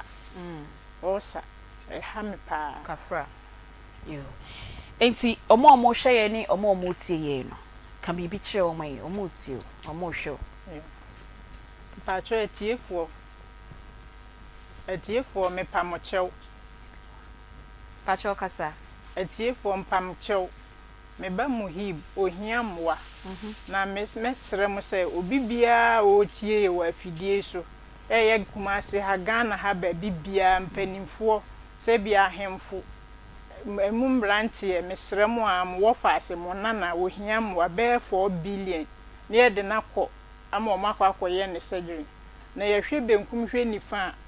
ebi ni hono na mse me koto sre mo dwa ato am se mesre mo a mo hwe ne ngi akwala ne nkwansi o because say 1 2 a o se me hu me je se me de ne rush de ne ko hospital ni nyina ye kan se skasem me so a say me hu enye o papa so a na dwuma ye den agu nti amasese na adwindwin ti mi chese anadwu se obenum nsuo saa ma de ache so wa hunu nti mesre mo a mpamchew atiefuo pamchew emampanimfo bibia de obehum bia obeti mare ho se mesre no a kotodwemu fom pamchew momboa me na akwala no ontimi entina wiase mai na apart from Saudi Nabaha no enye radio station na America ebia ekremofo mpanyimfo bi a woni momo a woso wotutu asre wo mo say omomboa na chese yesu ye de kakra na ibenya de aka ho no wotu sa na mo no me patro da bi ya ne baabi edi kan ya wa na baabi a wo frɛ nyame no wakɔ ho me patro da bi me nkɔ ho no na obekɔ ho ana wo fɛre me patro de akɔ akɔ e on say obi kan me say omunim ye pa omunim say like say as a situation akoye say you know mentiase o on say to say as to say abrabo me pan say first na wo bi na say kra mpa che wo hu sa nti ama say me nanti akobie bisa no ne wa ba TV so obehu o say so TV so the international nti obehu de aduru ne de me ba no onya ka we da ho no onya ye ma me home no a che say me tete e ba ne sa na me so me pressure e kosoro nti e ba sa mikro ya na me kwa akotena no ho sa akopim say omudi oxygen na de ombe ye no omode aye na che say onya ahota na yasen abafie ti mesremo pamchew obi bia otie me bia kakra obia wo bia obia bomboden ano mboa me na akola no onya nkwa mesremo ki kakra me so me wo kan no ye number momo number enne screen eso no oso utie ye na 0530 507 849 0530 507 849 eno ene ye momo number ebeko James Agblevo Akoma FM James Agblevo Akoma FM yesi yembo nipa abra otiase yenim se enne obia ho kire no nanso yenim se bi mu nso ekoyie ma obi ye pacho de wo ho kakra bia wo so betimi di aba little drops of water will make a mighty ocean nti enkasa wo de no 10 cedis esua enye hwe enkasa 20 cedis esua enye hwe yesrew say ye tie ye nyina kra na ye di 20 20 30 40 50 100 1000 2000 5000 ye de ba ye keka bomu a ebeye bebre na ye de ama ye maami ye nuen na odu akwakosa ne ba no yare small boy fefefe no fefefe akra no fefefe anso yare nti na ene oti hei senya maami ken na nkania ma ye okunu ye poultry farmer 3 years ago ena emwa yare ba ye ne kan ne kunu no farms no ema ne sese skani nyina farm ne money nyina ewu nti abrabo has come back to ground zero ono so akwantuo ena na nkofo kwakwan so na ono so fa niama kakra de hwefie ne ba ne yare ne nti senya ne condition ne tie no age so ba tan ono anetena na ade ho nti ono so n'edwuma sema sei eno nti ena wabetoa ye ewa he 0530 507 849 0530 507 849 modi ene ba ye betu din ama nkofo ehumu a maboa ye na ahyebi no muso nkran na omonso edi omode abre ye yesi maye bida akoma ye fam ye mbesre made ema munja ye da de bia ye ba manim a moboa ye nti mu a mo hwe ye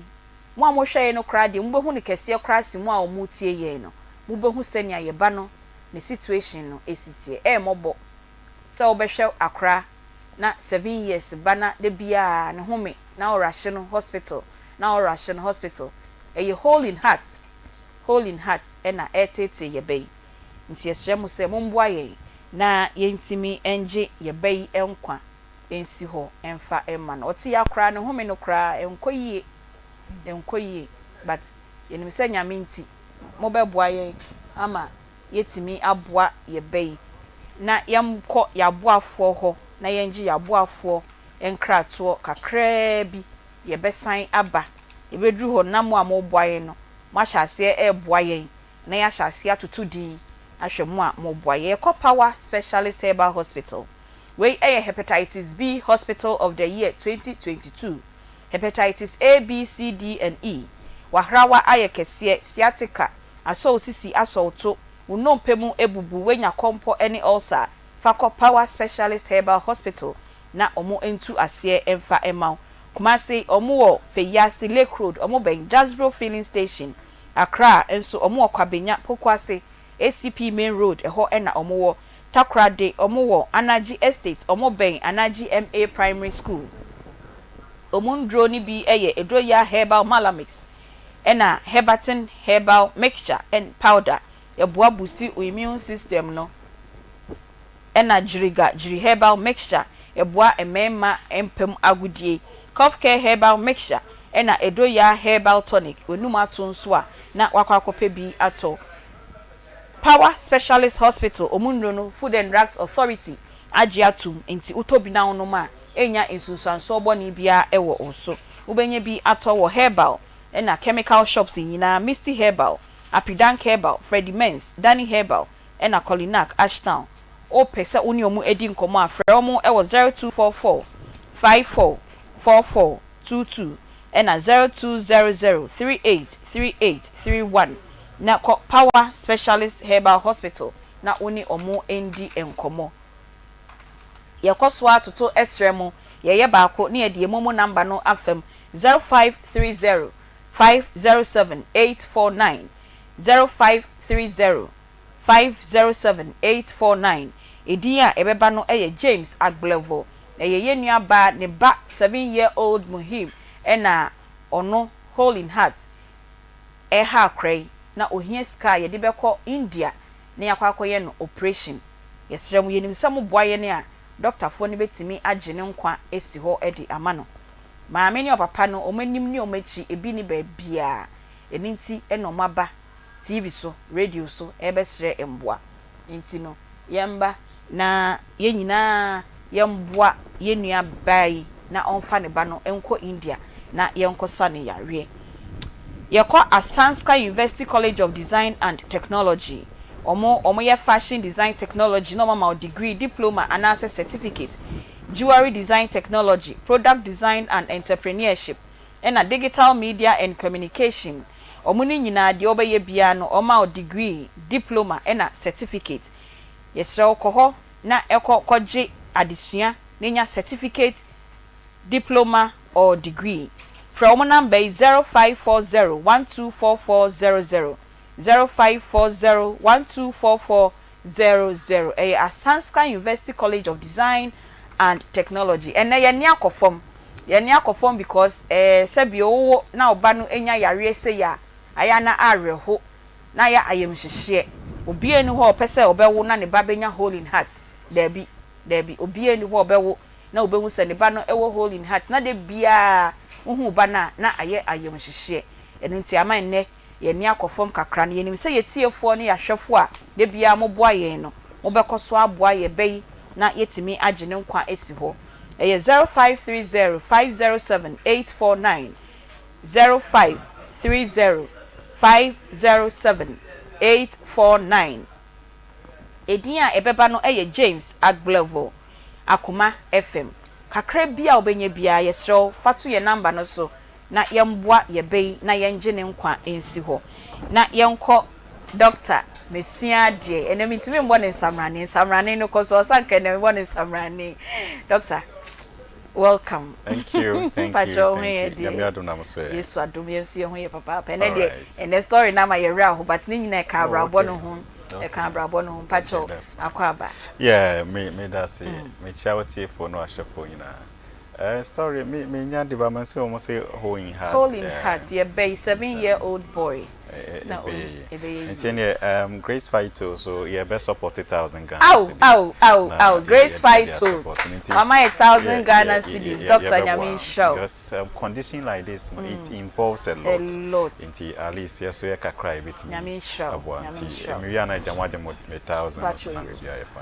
Yeah, Doctor Piki was Doctor Mercian, dear Debbie Amekasa, Doctor Phobia Sian, dear. Name of media near me, a medical imaging scientist and also a herbal practitioner. Inti oba there surgical interventions na ma refer amobi obetimi aboa o ebia there was a fibroid bi ana bibi e fence ingunoscotal hernia eno ne so bi ho abu so pega de na ne nso na be hye na ya asia ana be hye ne hwo anu mankasa no ye bibi e fence reducible one ye ka se reducible one eno no chese bu a oda ya na eko o original ho ana aba hernia patcho hernia yenso na be show bibia ni wa atimi na hernia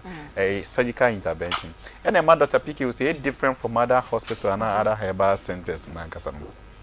that may can say and me topic for the day is about infertility. A woman sense someone kasa ho asem na meka. Last month no me can be for STI woni because sexually transmitted infections. Nem yare meka ho asem bebre. Eneso dia wo ho asem pa na meka because Dr. Piki use your specialty no mo amopa wo mo Johnson tentem any more and them yare ho pa na specializing. Obi nkasa wo diabetes and asa wo pressure me manage. Wo pressure me manage my pressure bar from common. Into we bre ho say oh doctor me tie me ya. Me ne so bre me ya me tinye dudu na ese binin nam. Pressure cholesterol no so timi mane basa. Enye cha ohia ne dia asem kese ankasa na aba. Nti pressure diabetes ni na me manage no maso ye o. Sa na ye sciatic disorders obi wa ne nsa TTT. Ne to anu twetwe no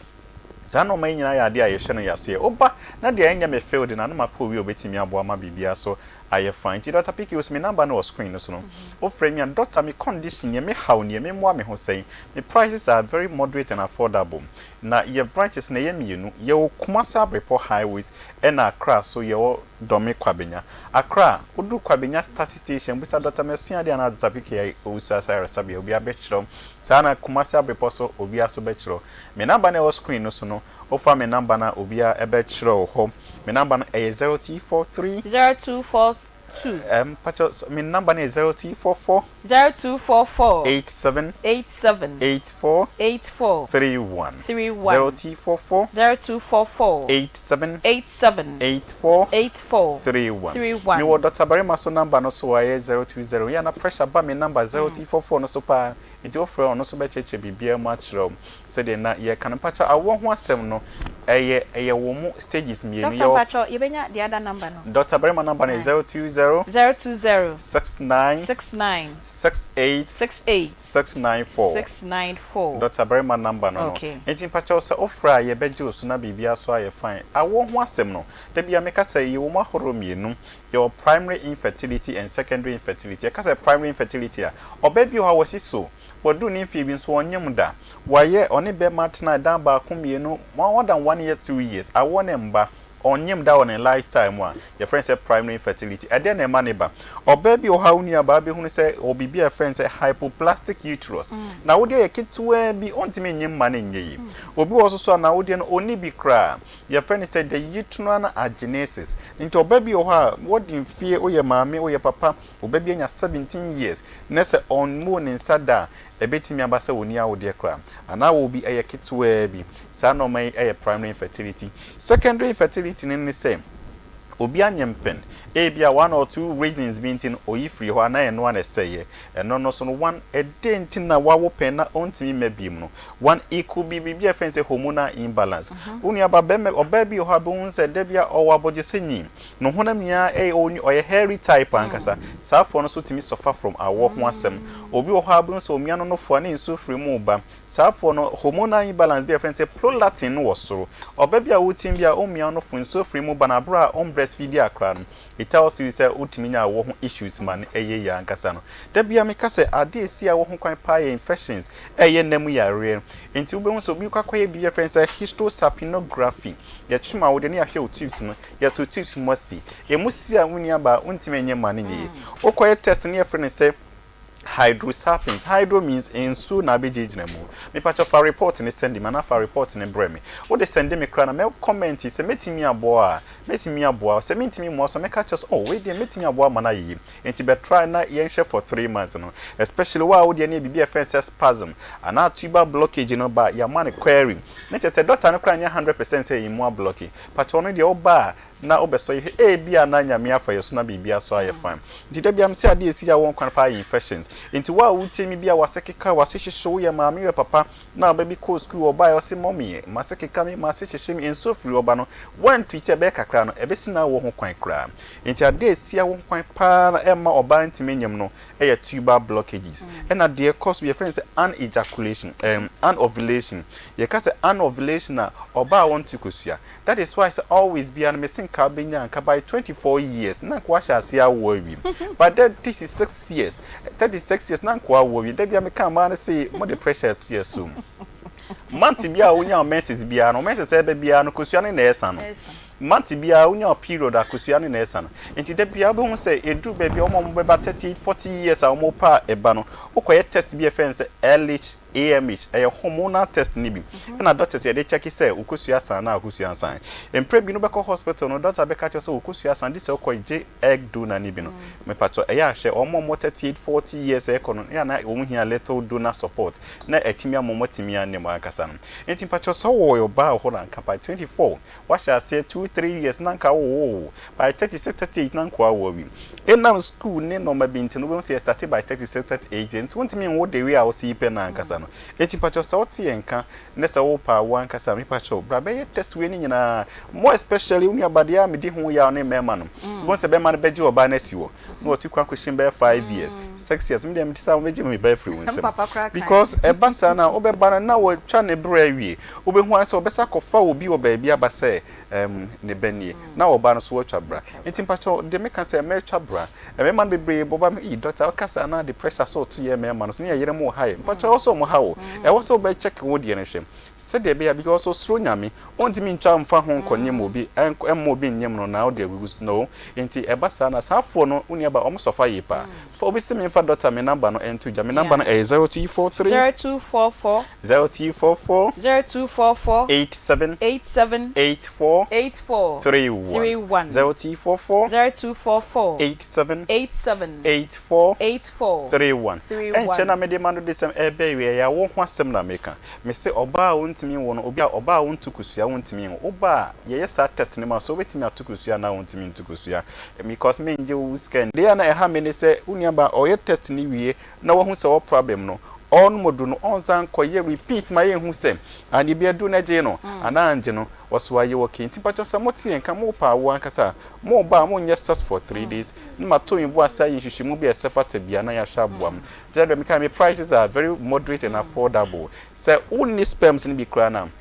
your other alternative your specialism ye betimi ahwe no motimi aso ama kosua ni bi ana egg ni bi awon so atimi anya obama bibia come me man bibi boss doctor me yere me ne ba na se bibisa obeja me pacho e ya na e ha adwen onjao na emom no ye be make sure say be pe ekwan foforo bi a wo so betimi ne natimi anima mana ye e ma time twem enti pacho wo be ma wo ha men delay ni bebre Fanebra Grace Phyto Clinic Ukuma Sabre Po Highways near Shamwano. So sperms na of my brother try for 3 months. 3 months in Besono. Ubon se bibia so abem ama bibia so aye fine. Me na bana was screen so no. Wo fa data me condition ye me mo me ho say. Me prices are very affordable and moderate. Opa me ankasa Dr. Piki us me ankasa mso me adwuma no me involved. I get involved into bo abebo ubehwe na wodie no menopausal uterus wo twa bra me how bebre. And it's out and kan so menses emba. Ni nyina no ba na me sha we there. Watch abra and how we the wuncha abra o menses na man e bia ya rebinti na ema na ema ye modura na aba obi a wotimi bia o menses ema no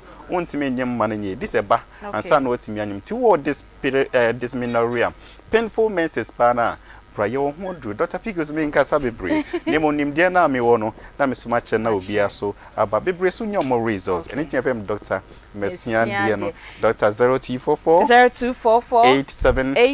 84 31 name so nua ba sa wo question bi na be busa me so na last time no di nkomo bi na ye wie na obi e bisa me but I am comfort bebre the fibroid hu na pa fibroid that holds me but last time no we encourage you omo a fibroid wo hodi bi no say enu nsia wo ho kwan pa cho wait me a che ho fibroid dan kasa say dem make na so oyi matena utiminya mu be 5-6 or more fibroid oyi maten na ho mu be 5-6 timinya fibroid enti wo ye obema na ondi akucha scan ye so fibroid uja na o sakwa koto ba bi kra ye west ne de no so sen de uja anti fibroid nsia wo kwan ense na make mi sia de sia wo kwan pa in nam yare infections no waseka waseche no ene sia wo fibroid nsia wo kwan e depend na kese enti pacho so nya fibroid abra oba na ye intracavitary ana ye kese pa make chose koyi okoyi ba ya within 1 year obe unse na odi anim na emu so okoye my metomy ye fibroid operation na uni aba ana uni aba ma wutimi after 3-4 years one fa one be sa baby because a dem how kama say 6 months ni ensi ya dem be say sa no awode no so tie enti se wo ho na se wo mfa wo so a wonye regular sex a ubenya fibroid ankasa. So you have to do regular sex. Should one partner worry because I suffer for her so ankasa. Who worry no regular sex. One fan okra na emma be brisa. Wa won yes sex also won fan wa fibroid beba. Enti fibroid no mpacho. Dia mrekra te se nentwinam. It is so obi so be mo do ana ne me de me to say me de me ne do e mana ne fibroid dem o ba na ma hwese wo de no isi a wo ho kwan ana isi a ho kwan ye wo no ho itimi shrink fibroid herba and orthodox o nyina obi your estrogen level no drop you know a correct na man ba fu mankasa no e no so ho by say free ho pa de onia ba e ya na ye din media so fibroid isi a wo ho kwan da ne check the size ye check the location ne en so betimi dia wo na tipo we betimi a fibroid ye nya operation kopim so be wu obetim da won emanyi na awie ni nyina no ye medical imaging scientist and also a herbal practitioner oba mi ankasa imaging scientist ni a doctor for na pom din adwuma form din fidie hwehwe ni pediem eno ankasa na me wo na enti uba na me say oh we dey koyo operation na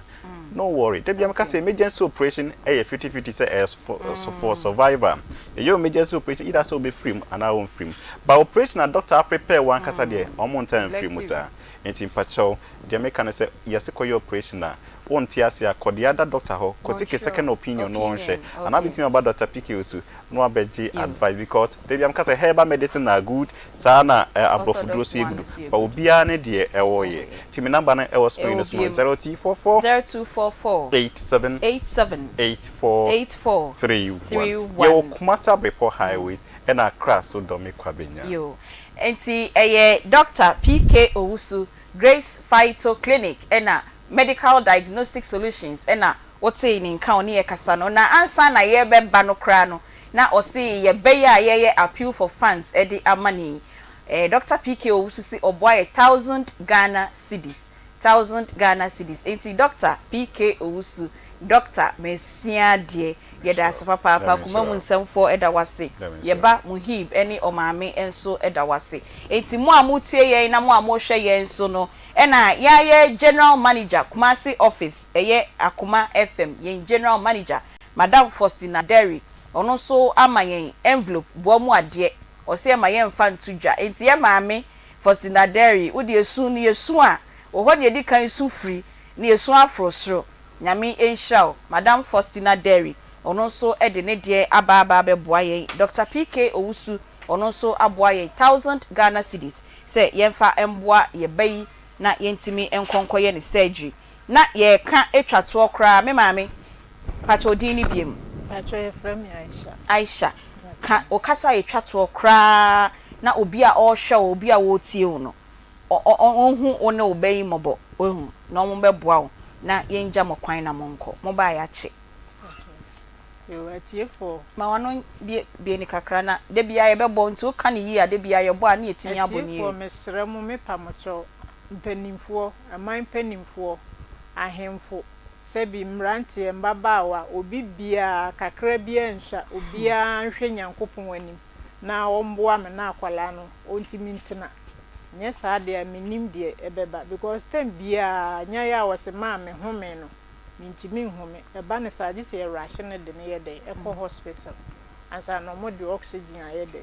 asi me so ana tem bia so home obeka se ya soa ne nema wa bre omu di agro kra no a wote nchen ball wo mbobi woka so mpegya ade amu edura wontimi mpegya so wote ho no ma wo ko school so ani school bag se kisi yekuta de koma no ontimi timi sremu atiefo eni ahwefo obi bia wo wiase man mu ba bia utie mi a mesrewa amomwa me na akwala no entimi mfa ntukwan na omonkoye operation ne ma mfa mcho mesremu na otimi didi kakra de mpatwan odi na omo the time bia to so say within time say se when yes kana ma yanye ne surgery na obehwere na na doctor ne say surgery ndi omo anye no de a ende obuni di ombeye bia bio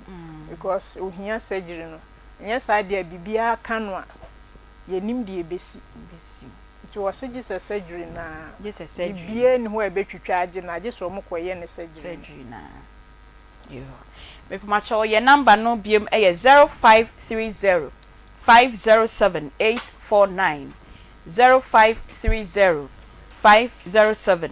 849 Edia ebeba no eye James Agblevo Akoma FM yesremo momboa yen na yemboa ye maami Aisha ene ne ba Muhib 7-year-old boy a wenya hole in heart na ewo so okoye surgery ewo India na onje ne nkwa emfa ensi ho ye maami Madam Faustina Derry ye general manager Kumasi office wa mayen envelope yemfa en support appeal for funds na Dr. PK Owusu Grace Phyto Clinic ono so aboa yen 1000 Ghana cedis mo a mode afa ye momo number no so no emrepem no ye betwocho mu nyina mudin na yabo na ya acknowledge receipt na ye de aseda eni kabia e de amamo enti Aisha ye da sepa wo betwen yen ewo enimu honom abra ye panel members no eba abetena si na ye de yen komo ene endedwumedie no aba ewieye na ansa na no na ye ko Sunday's Beauty Parlor o pe baby esiesi ho o pe baby aye makeup aye rig ene wonsa na wako Sunday's Beauty Parlor honum for Sandra ewo 0242747637 0242747637 na Sandra onsiesi ho ema ho enye fe ye ko Dank Herbal Complex Limited omoso ehwe enemu yarewa hodo nyina enemu yarewa hodo ene yare a aka nyina no uko Dank Herbal Complex Limited a ombetu ase e di ama say yes syphilis ana gonorrhea ene de keka ho nyina no omo ebeboa omo pechi number 2 omo ben City Life Hybrid School for omo e was 0266593330 ana 0244017556 e Dank Herbal Complex Limited na ye Kovi Organic Tiger Nut Extra Fine Powder and also atadria yaye ne powder na ye die gu sachet mu a omo eton vitamins A, B1, B6 and C and minerals to say calcium, iron, potassium and zinc ewom a udibia eboa ema oho eto Kovi Organic Tiger Nut Powder eboa ema uyem eda ho eyie regulate o blood and o sugar levels nso e de ma ena onba ene bema watinka ayira wonte de yeso kope Kovi Organic Tiger Nut Extra Fine Powder ni bi na eto we yenre yedi eye powder enwan so benya insuo hye insuo de na wasa atremansia na wodi egum wunum a enwan se wudi no sign fancy jabia so enti de ohia ne insuo de na wasa powder ni bi egum na wedi ubenya bi ewo Premium Nutritional Limited Poku Trading edum Freddy Men's Herbal Wisdom Amachi Supermarket ena supermarket ahodo a ewo Ghana ha ba bia ubenya Kovi Organic Tiger Nut Extra Fine Powder ni bi ato for omo number C 0200777277 ena 0505408862 na yekowie ewo Good Morning Herbal Mixture and also edra etu enyarewa infections ahodo nyina etu ase etu body pains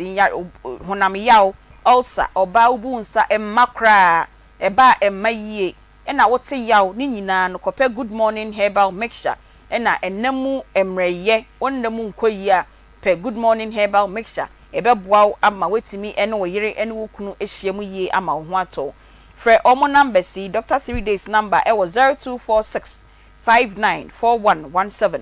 0246594117 na eko for see over the counter or atasen kwanta honorable Sarkodie Atobiase market ubenye biato ewo ho Mr. Kwaku drugstore or New Edubiase Mr. JB drugstore or Fumso ena Francis Mensa Herbal ononso ewo Edubiase ko na kope Good Morning Herbal Mixture ni bi eto na enom na oho ento na ye numbers ni biom ena ye de to dwa ede amawi ye 0530507849 0530507849 ye jiska ede aboa ye ba Muhib wenya hole in heart 7 years doctors ne say Ghana ha ba bie ni ha ye betimi a repair sa hole na abeto na komemu no age say India na India na obeko no ohia 4 billion ena odebeya sa operation no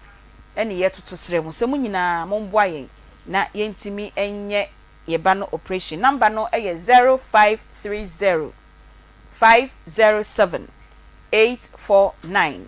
0530 507849 Edia ebeba no James Agbolevo Akoma FM yemboa yebɛyi na yensa yebɛyi yare Reverend Sia Apai Life ya media nkomo ne yɛhyase yesu yenwie ne yie adentia se baby yɛhyase free ye no emma na omo cheat no ne abewie yebɛyi a wohwɛ ne condition na are ho me pesa me kasa fa emma na cheat na nsa na maba we die no kakra bi ne enko yeba ne die no so na also do wano ato so ama yetio ebrebi na oba bi fa ne kunu achi se ya ana asem no ebeto manim na de oba na kan na se ono de ne kunu achi a wo fa na de enya de obetima jaida na adoma chede a onyankopon cheche no no nso ne de no ne de ne se on de obefa ne kunu achi na adoma chede yin na gifta ya de man no me ba yenuen so on se ubusa na sembi yenim se omo a adoye honhom ti wo mu pa no enkremofo so atiase ending kawo problem bi se ya ba bi anke ye start free pa no enkremofo mu ho de obi create me si asore dan che obi timi to na ntwie no wakum se nipa nyina mari bi endi ye nua ba no mane nye mistake nka se ofere se fede ofere sesen TV a obaye wani mabaso endi obi asese ohunu bia obi akra ehun dada se ofere se menti ase o se first na emu yema o mo na se ni ama sei enti dia we are from enti hoda okay from enti hoda endi no enu atwam ye wonne okay enti na bibia no nipa bia ye wo pass and ye wo present endi no de atwam ne de atwam ko enti so di akire se bia o hwe ye nko a ye de efamu de bia ye betima ye bia ye be because ye Bible ne kura na e kire se nyamesom no o se me da fiase no obehwe me da de ja no ufra me ntoma ekomode me no o ma me bibidi me da yara sabia no oba ebeboa me so nti ye kanya me som nyina eno no de yesre ye tiefo ye nim de omutimi ye ene kra no ye first time kra me hwe nkofo a akenya wo mu ho ene no a fanta bruta de yesre wo mu ye nim de ombetimi aye ewo mu se sika ne mu odudie but minimum se nyamenti omonso ebeye di omonso asese omonso eye yedase na menko me mame Queen Sabi Debra ye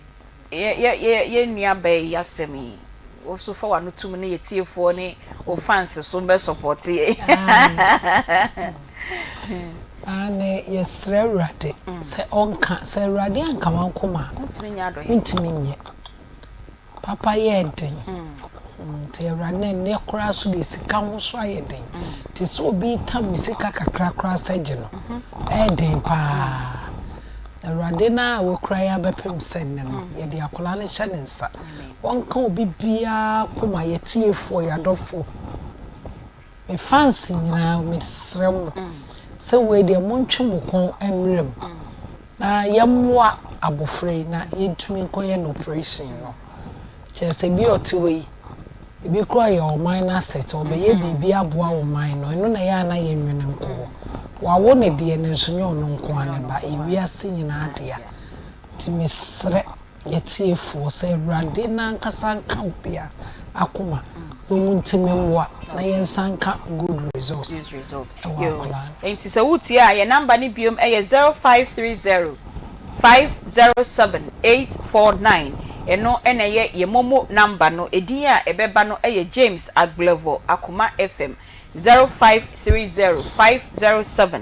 849 na yemboa ye bayi ye nana ye nua ketewa yi a wenya hole in heart ya o maame ehie skadina ko India na yakwa akosa ne yare enti Queen yenwie oba ne de no ne final comment na Peggy ne Papa J so embeto aso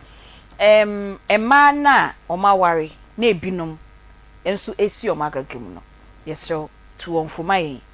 na papa nso etu omofo amaye na Peggy ne Papa J so abeto aso. Misra bonten me nua mo ma misra wo mo. Minimu se nye nka obi pe. Hwe se obi frɛ no na osu. Oh. Emema ni bi so hyema ne ne ya. Na kamia koye se be ma so no wotepa no ma ho no. Ema no ya yensanye homework. Ebia na ase ho no hobon. Yinka. Mama ne de da bia me kam so mo se film tempa. Obi a ohunu wo ye life woman or ye life girl. Na afo bi e na ma so a esa momone e wo kentemu a yakata so. Obi so ana afa so. Esra momoma ye ni ehuni. Okay. Mama ye ni ehuni pa. Infections bi nti o so hospital near treatment. Oba de mama ye ni ehuni. Wo ho asoso ho hwe ne hia. Because ebia na wo develop infections na wonnim. Obaby o ha ebi mo shepant obewro na stains. Ye kan say bibi akeka obi obefa nsa wi me ko jonso ida bi. Na ma na epie ba. Enema besramo ema mumie ni ehuni. Okay. Because mema no nya obi a ne tumi ekasa. Bema bi o ha o tumi nkasa da je okopre na damfo. Esa so no oja wa no. Wode wo kosa makoma na odonti. Na obu oso aka na sema no aye offended. E ma bebre. Ebi aye nua wo sun kwa be ma na kan asem bi da. Wamfa no asem ebe ye ntokwa mesre mo. Momi enkura ye ho ye wo baade. Wo hwehwehwea ho make say wo no fo ase. Wo motuam. Waso mo adano na me ye teachings bi obaby me ka kire omo say waso achi go for bebre nim wo de cotton wo ebo alcohol mo na wo de atwitwi wo ordinary days so 1% better because wo dware ensuo gina ho so ene ma no yase no enchenchen ho no so wo motoma so a wo dware a ensuo egina ho enyeme mu ayenim ho Queen, sa topic we on that we be share treat to ati. Feminine hygiene. Pa. Feminine hygiene. Na ye easy Friday. And Saturday. Ye wo baby o wa ho ma bebre ni. Na said ye de kankan bre man. Ye chia no. That be o pa chi nyina no the cotton. Ebo akomo na de achi ho. Eno waso achi no. Ti dem bia we clean. Okay. Den sent beba ho. Na ye wo nyina wai. Men kan nyina na esa da fa lawo da blebu ho den so meka we ma ye clear stories no ni tina no ho no men fa me say ye beka ni G Sports e fi hye ho bi hye ho that's right ne sente wo mu no na be be ni mo o jare onim so ahohoro na so agya ho e hye ho te se hyire na wote a abomu aprobable so me kwa and so they say sexy pant or the toma muso Mr. Man kan nyina feminine hygiene Friday and on and so my be medwane o wigi ye be shadow boso miensa me say me ko movie bi na girl be jam me che Queen and all bo mi say we yes pa wing sheno afi ni ma ye di na me hwe no hwe hele sheno enwi egu ni tirim pa kankan na we na me beda ho obeko enwi adaje ma ukra kero na ye bo no bi di mu bon ankasa ene wege no Queen o de be say nkan ni o de mpa che we say me ma ne be kwa fresh o titi me so titi bia na ayare wo so sa mo na chekra ya Queen me da se so pride do na say this topic we want to catch up and just say dia man man be problem na man de okwa won kra na see ya pacho wo so di wie no emma na sebio ebi ma ware na om de om se om be fo mu kuna echi e den how na e de ebre o mo be 2 minutes bi kakra mpesa me kana se yan de ehunu ene edi ho adanse tama na mbobo no bo mo no nhyehyeye ewu mu se wo kobo matcha eni sa wo fo ba beto wa ho den so but me kofa wo ba bia de bia me no ba no ebeda no a mekwa kugina football park so no me a man of the match enti ema me hunu se na che se enye ma nyina ana ye fa wo ana mekofa ga bi nso ono menene tena che pa enti akire no na yeso ofri machi ekofa emema ne ade na okofa me a che se match na kra ye mfre me ana mabegina ho aba be bobi ode no me abeka ode ne ba lock wo no fie aba madwumam aba besa ama me chese enkoyi esuma beda oso eti no se ema no we no kura wonya nware ye mponi o na nka ma ware wo ana se wo ye meyere a na chese wo gu madwuma ya seremo yenhwe saade we yi okay na eniema bi a emema na ye ne ye ni akire nyaden enye bi because ukunu na dwuma koyi a ana wonya bi de ahwe wo ene nkwala no edi sa okofa sa ba lock we na de beka ukunu na adwuma no nso nkoyi a na chese wa say baby ya wa say baby ya your reverend for number ni tudwa na menua Peggy ene papa J so emewie maye na yen sorry yo me da say em say erade ya domo a eda eye memenda me tena say aye counseling and consultation okay me oba me hwa ye nkasa o tena se no de ode ba no na me ka kirew menim so wade bi ayera na ohwehwe de a bra ho o bra so se ware na aware no kwan mu atoa bra ho wo ye adwuma bi na nye wadwuma no no a bra me metima kirew adwuma o ye beboa ya to yare bi ama wanum wiase nuro nyina bi erade ama metumi ebru tumi nyina so mekasa onyankopon wonya adwuma ye enti hia me eye memendai o Kumasi airport runabout King's College and King's International School metanase from ahomache 4 am na mapon 12 oba ade bi edi wunya no me de ade na achiwade beka no amwade ho fa me number is ya 0244 88 14 55 0244 88 14 55 Reverend Sia Apai Life yeda se papa nyame adom achina adomdom ye na ye behia na ye kasa ye production line no eye 0530 507 849 0530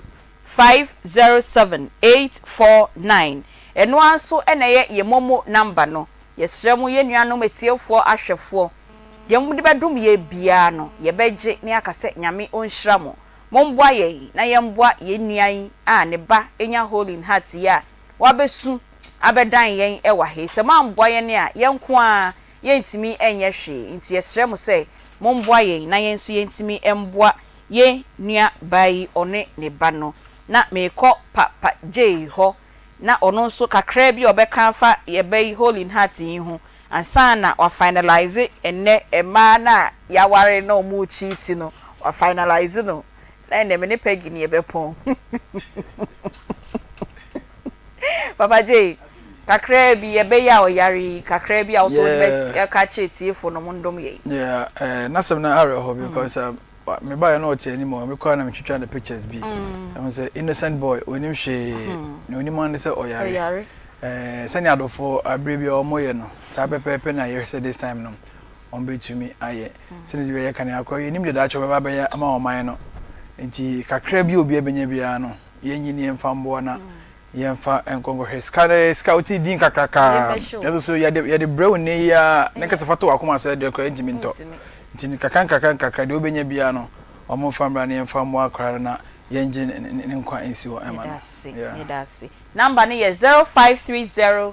507 849 na yewie ewo emana omaware na ombesi omagagam yo obi ho se ono wo ware no onsuru yo ware ntem nti afi na se bi o pese o sha honhum se se sha honhum ni nyina hwe nti se ono so sha honhum ni nyina hwe na ware de obesa hwe de ni kwan se o ware o san ko disu ja no so hwe e se Aunty Bea ware na nkasa na ye ka no ade a yakaso bia ware kwa na ebuo bia ebata ho no kra no eno ewo ho nso wo ware na nema bi wo ho na o ye a mo bi say nti obema ware 40 me say oba ware 4 pa na ye say well say unware dia ene different titi aware de o ye o say o cycle wadwene efi bibia ho say bibia o kɔ no journey no different from bibia o free ba no ti nema bia o ye bia o say o ye den ujai open ma say the moment wo be gira ho ene oba be di nse wo de ka wo be hye ne nsa wo so de be hye wo nsa onipa nyina di adanse je say oba bia yare e wasase we so apart from oyere bema bia yare e wasase we so apart from ukunu se risa shi etirimu a nke ebebo apa but niama kitikiti bi ene masa ne manu yedem esi ebi yese ne na kwen sabi AK ahunidie feminine hygiene ahunidie ehia baba ye ka ahunidie bia yen de bia mekasi enini nyina kwahwe mma eso mema ni bi no bi enye papa o no saints enye papa kwa watwe no anu obehye what you say okono mu sade no mu bo kan obepo ase tu anu aka brush ni teeth no obepo anu ase tu queen ya de be feminine hygiene na fa mema ni de obepo anu atu into oba o pekison na be man so sebe unni me jina no eba ni say so entino ana yen twa ne encorrect sa ne ma we nyina kaka be boa ma sa ne ma we eso ayedem ate ma woni so yere ma woni so wukunu ma wukunu ade bi anya ofe oh yesi oba odo no ohun se banchi dua da okon ho obunu double bar so ubi bia be bia ne fe se ya ma ya adwene ankosa ne ma we ho a ene sa problems we so eto enche cheat nya de papa se na ndi kaka enya de papa oba woni sunsun so bema so ewo ne de na me ni bi la di nkomo bi o se ma ne mema de na cheating ba ha ne kase pa anam so ma ana bi la se de bi mema because bema betimi cheat so many times oba cheat akope na bema sabe no akochituo until no akofa acid no atam se kai na obebo no so what you say enti ade bi a very very sensitive and crucial ye betimi a se ukunu ya ade na ompapa mu ka kire no na se wade we enkoyie mere ade we enkoyie tutu ni ye na anytime bia no se bibi kobo ne nani ema so obi wa ade wo no ho onim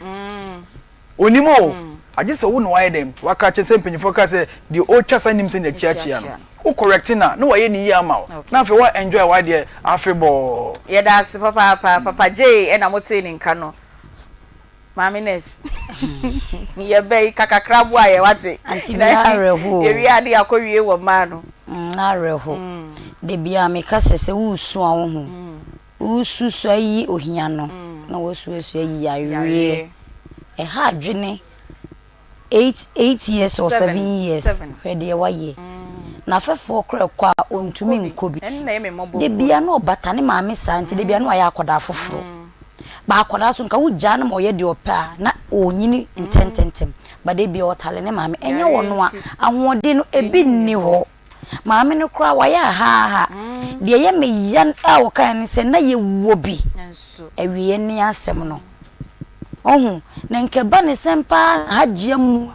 ne wa betena ha wo sere enye wono a eya asem bi ntia ena ne bibi so esei se wantu na mo a obehwere ne ba no nti ye besere mema ye tiefo emre yen ye nim de ombetumi aye ene de oma ye bibi jese me hu bibi kra ma me ra ho oni mpa ya mabo a che rade pa rade ma mentafo se mu hibi oyata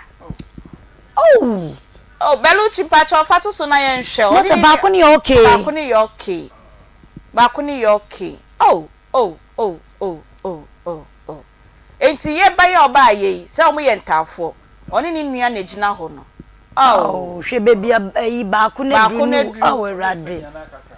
ye si enim so ya tampo o mu ye ntafo se si na maame ne ka ni ehu se so o mu ye ntafo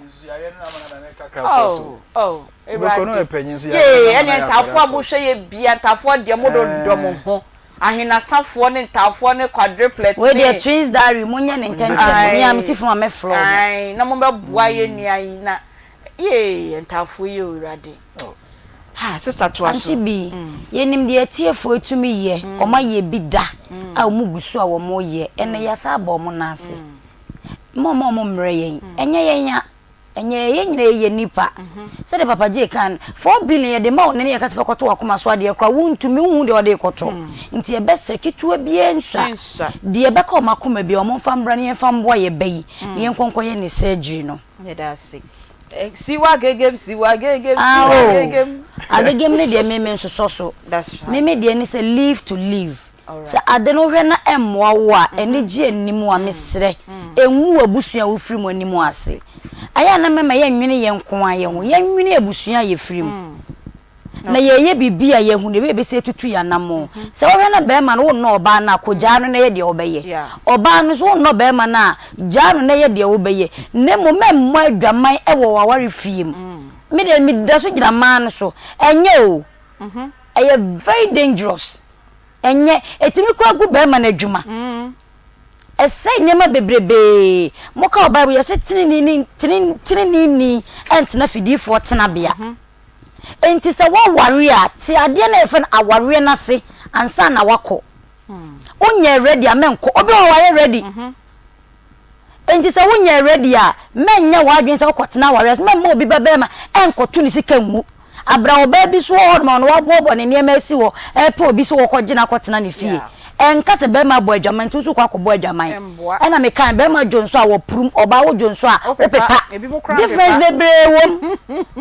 difference bebre wom nti wo hwe na emmoa wo a mesrew entempara be me mintimi ntoa so ma yemfansi he ya ka no me ana me ka se me konkran madujo so simi honom oba e me na me se simi he ya period no obi akọ ne baby na wo ka se die ntina obi aya o se ahonidie be ma mpa oba wo kwan bebrebe nagin oba bi wo honom a so no nya asem a asa akokwa wo koto kosua woni ne sikipi secret ya de ha nyina pamo me ha dwene papa ma ne bi so no aduane wo fie ene makro mu nsi another topic for another day oh me yo oba na me kan oba de so mo wano ye du e wone ema bi ho ma okunu ko bo adwama na ko gina ba bi nka se me kunu akọ bo adwama one way or the other one way expose ho ye be bi se edi enti ko na ma ba me de bia o so yo fa na yire achi ana ho nko yie ana wontimi siesie fie yie ana woni maduane noa ko management enko yie okay enti se okunu bo adwama ya mesre wo mpena no akampa cho ne ma mienu miense bintimi tumi nta ben ko je ba bi nka se okunu bo adwama nti so kosi wa gege usu kwa kosi wa gege ye da se papa nyame ya adoma echna eye easy friday we ene de na chese ye de to ho na enye ye na osanke ko easy friday na easy friday echna topic na ye de ba no ewurade na nyankopon echna nyame ya adoma enyi we fidie no emfemfri Akoma 87.9 ye be ko Onua TV so echna wia no na matie ye easy friday de o sa ya ye se ye de to form echna nkomo na e ma kro ya ye se ba ma no yes I ba ma no so biem na ye nkom ma ye nua ba bi happy birthday emfama me ebra ye ba be pon enne dwumadie me nua ba tina we efrimia me nua Robert Kelly DJ Kelly Robert Biogabra o sitina o ye dwuma o Servant TV me show happy birthday manwai enti we dey me wia ko bi sabi nua no tina o ye dwuma o Servant TV oni DJ Kelly e dey jusa so na da muntam happy birthday to you tina baby awo bia nyame enshow ene ye production nyina eye Nana Bila Kantanka Madam Faustina Derry Spatus Kojosa akode owo we dey call Facebook TikTok and YouTube eye Beluchi Rasta Hofe o boy Juma Rough na so Nana yao okahubi ena o Mikey ye o sounding ye hello sound check enso ye Emmanuel Kwame Vadi ono ena ye nu so edema ye na afei ye regular panel members non so eye Queen Sabi Debra motini ka feminine hygiene another topic for another day Reverend Sia Apai Life otini ka Papa J ena Peggy oti ye yina ye nka e wo dwumedie so me ye frɛ me Beatrice Spiogabra ubetimi afremi Aunty Bea me sorry sports for no eba enyi we fidie no emfemfri ha yedamu nyina mo ase baako Akoma FM 87. The station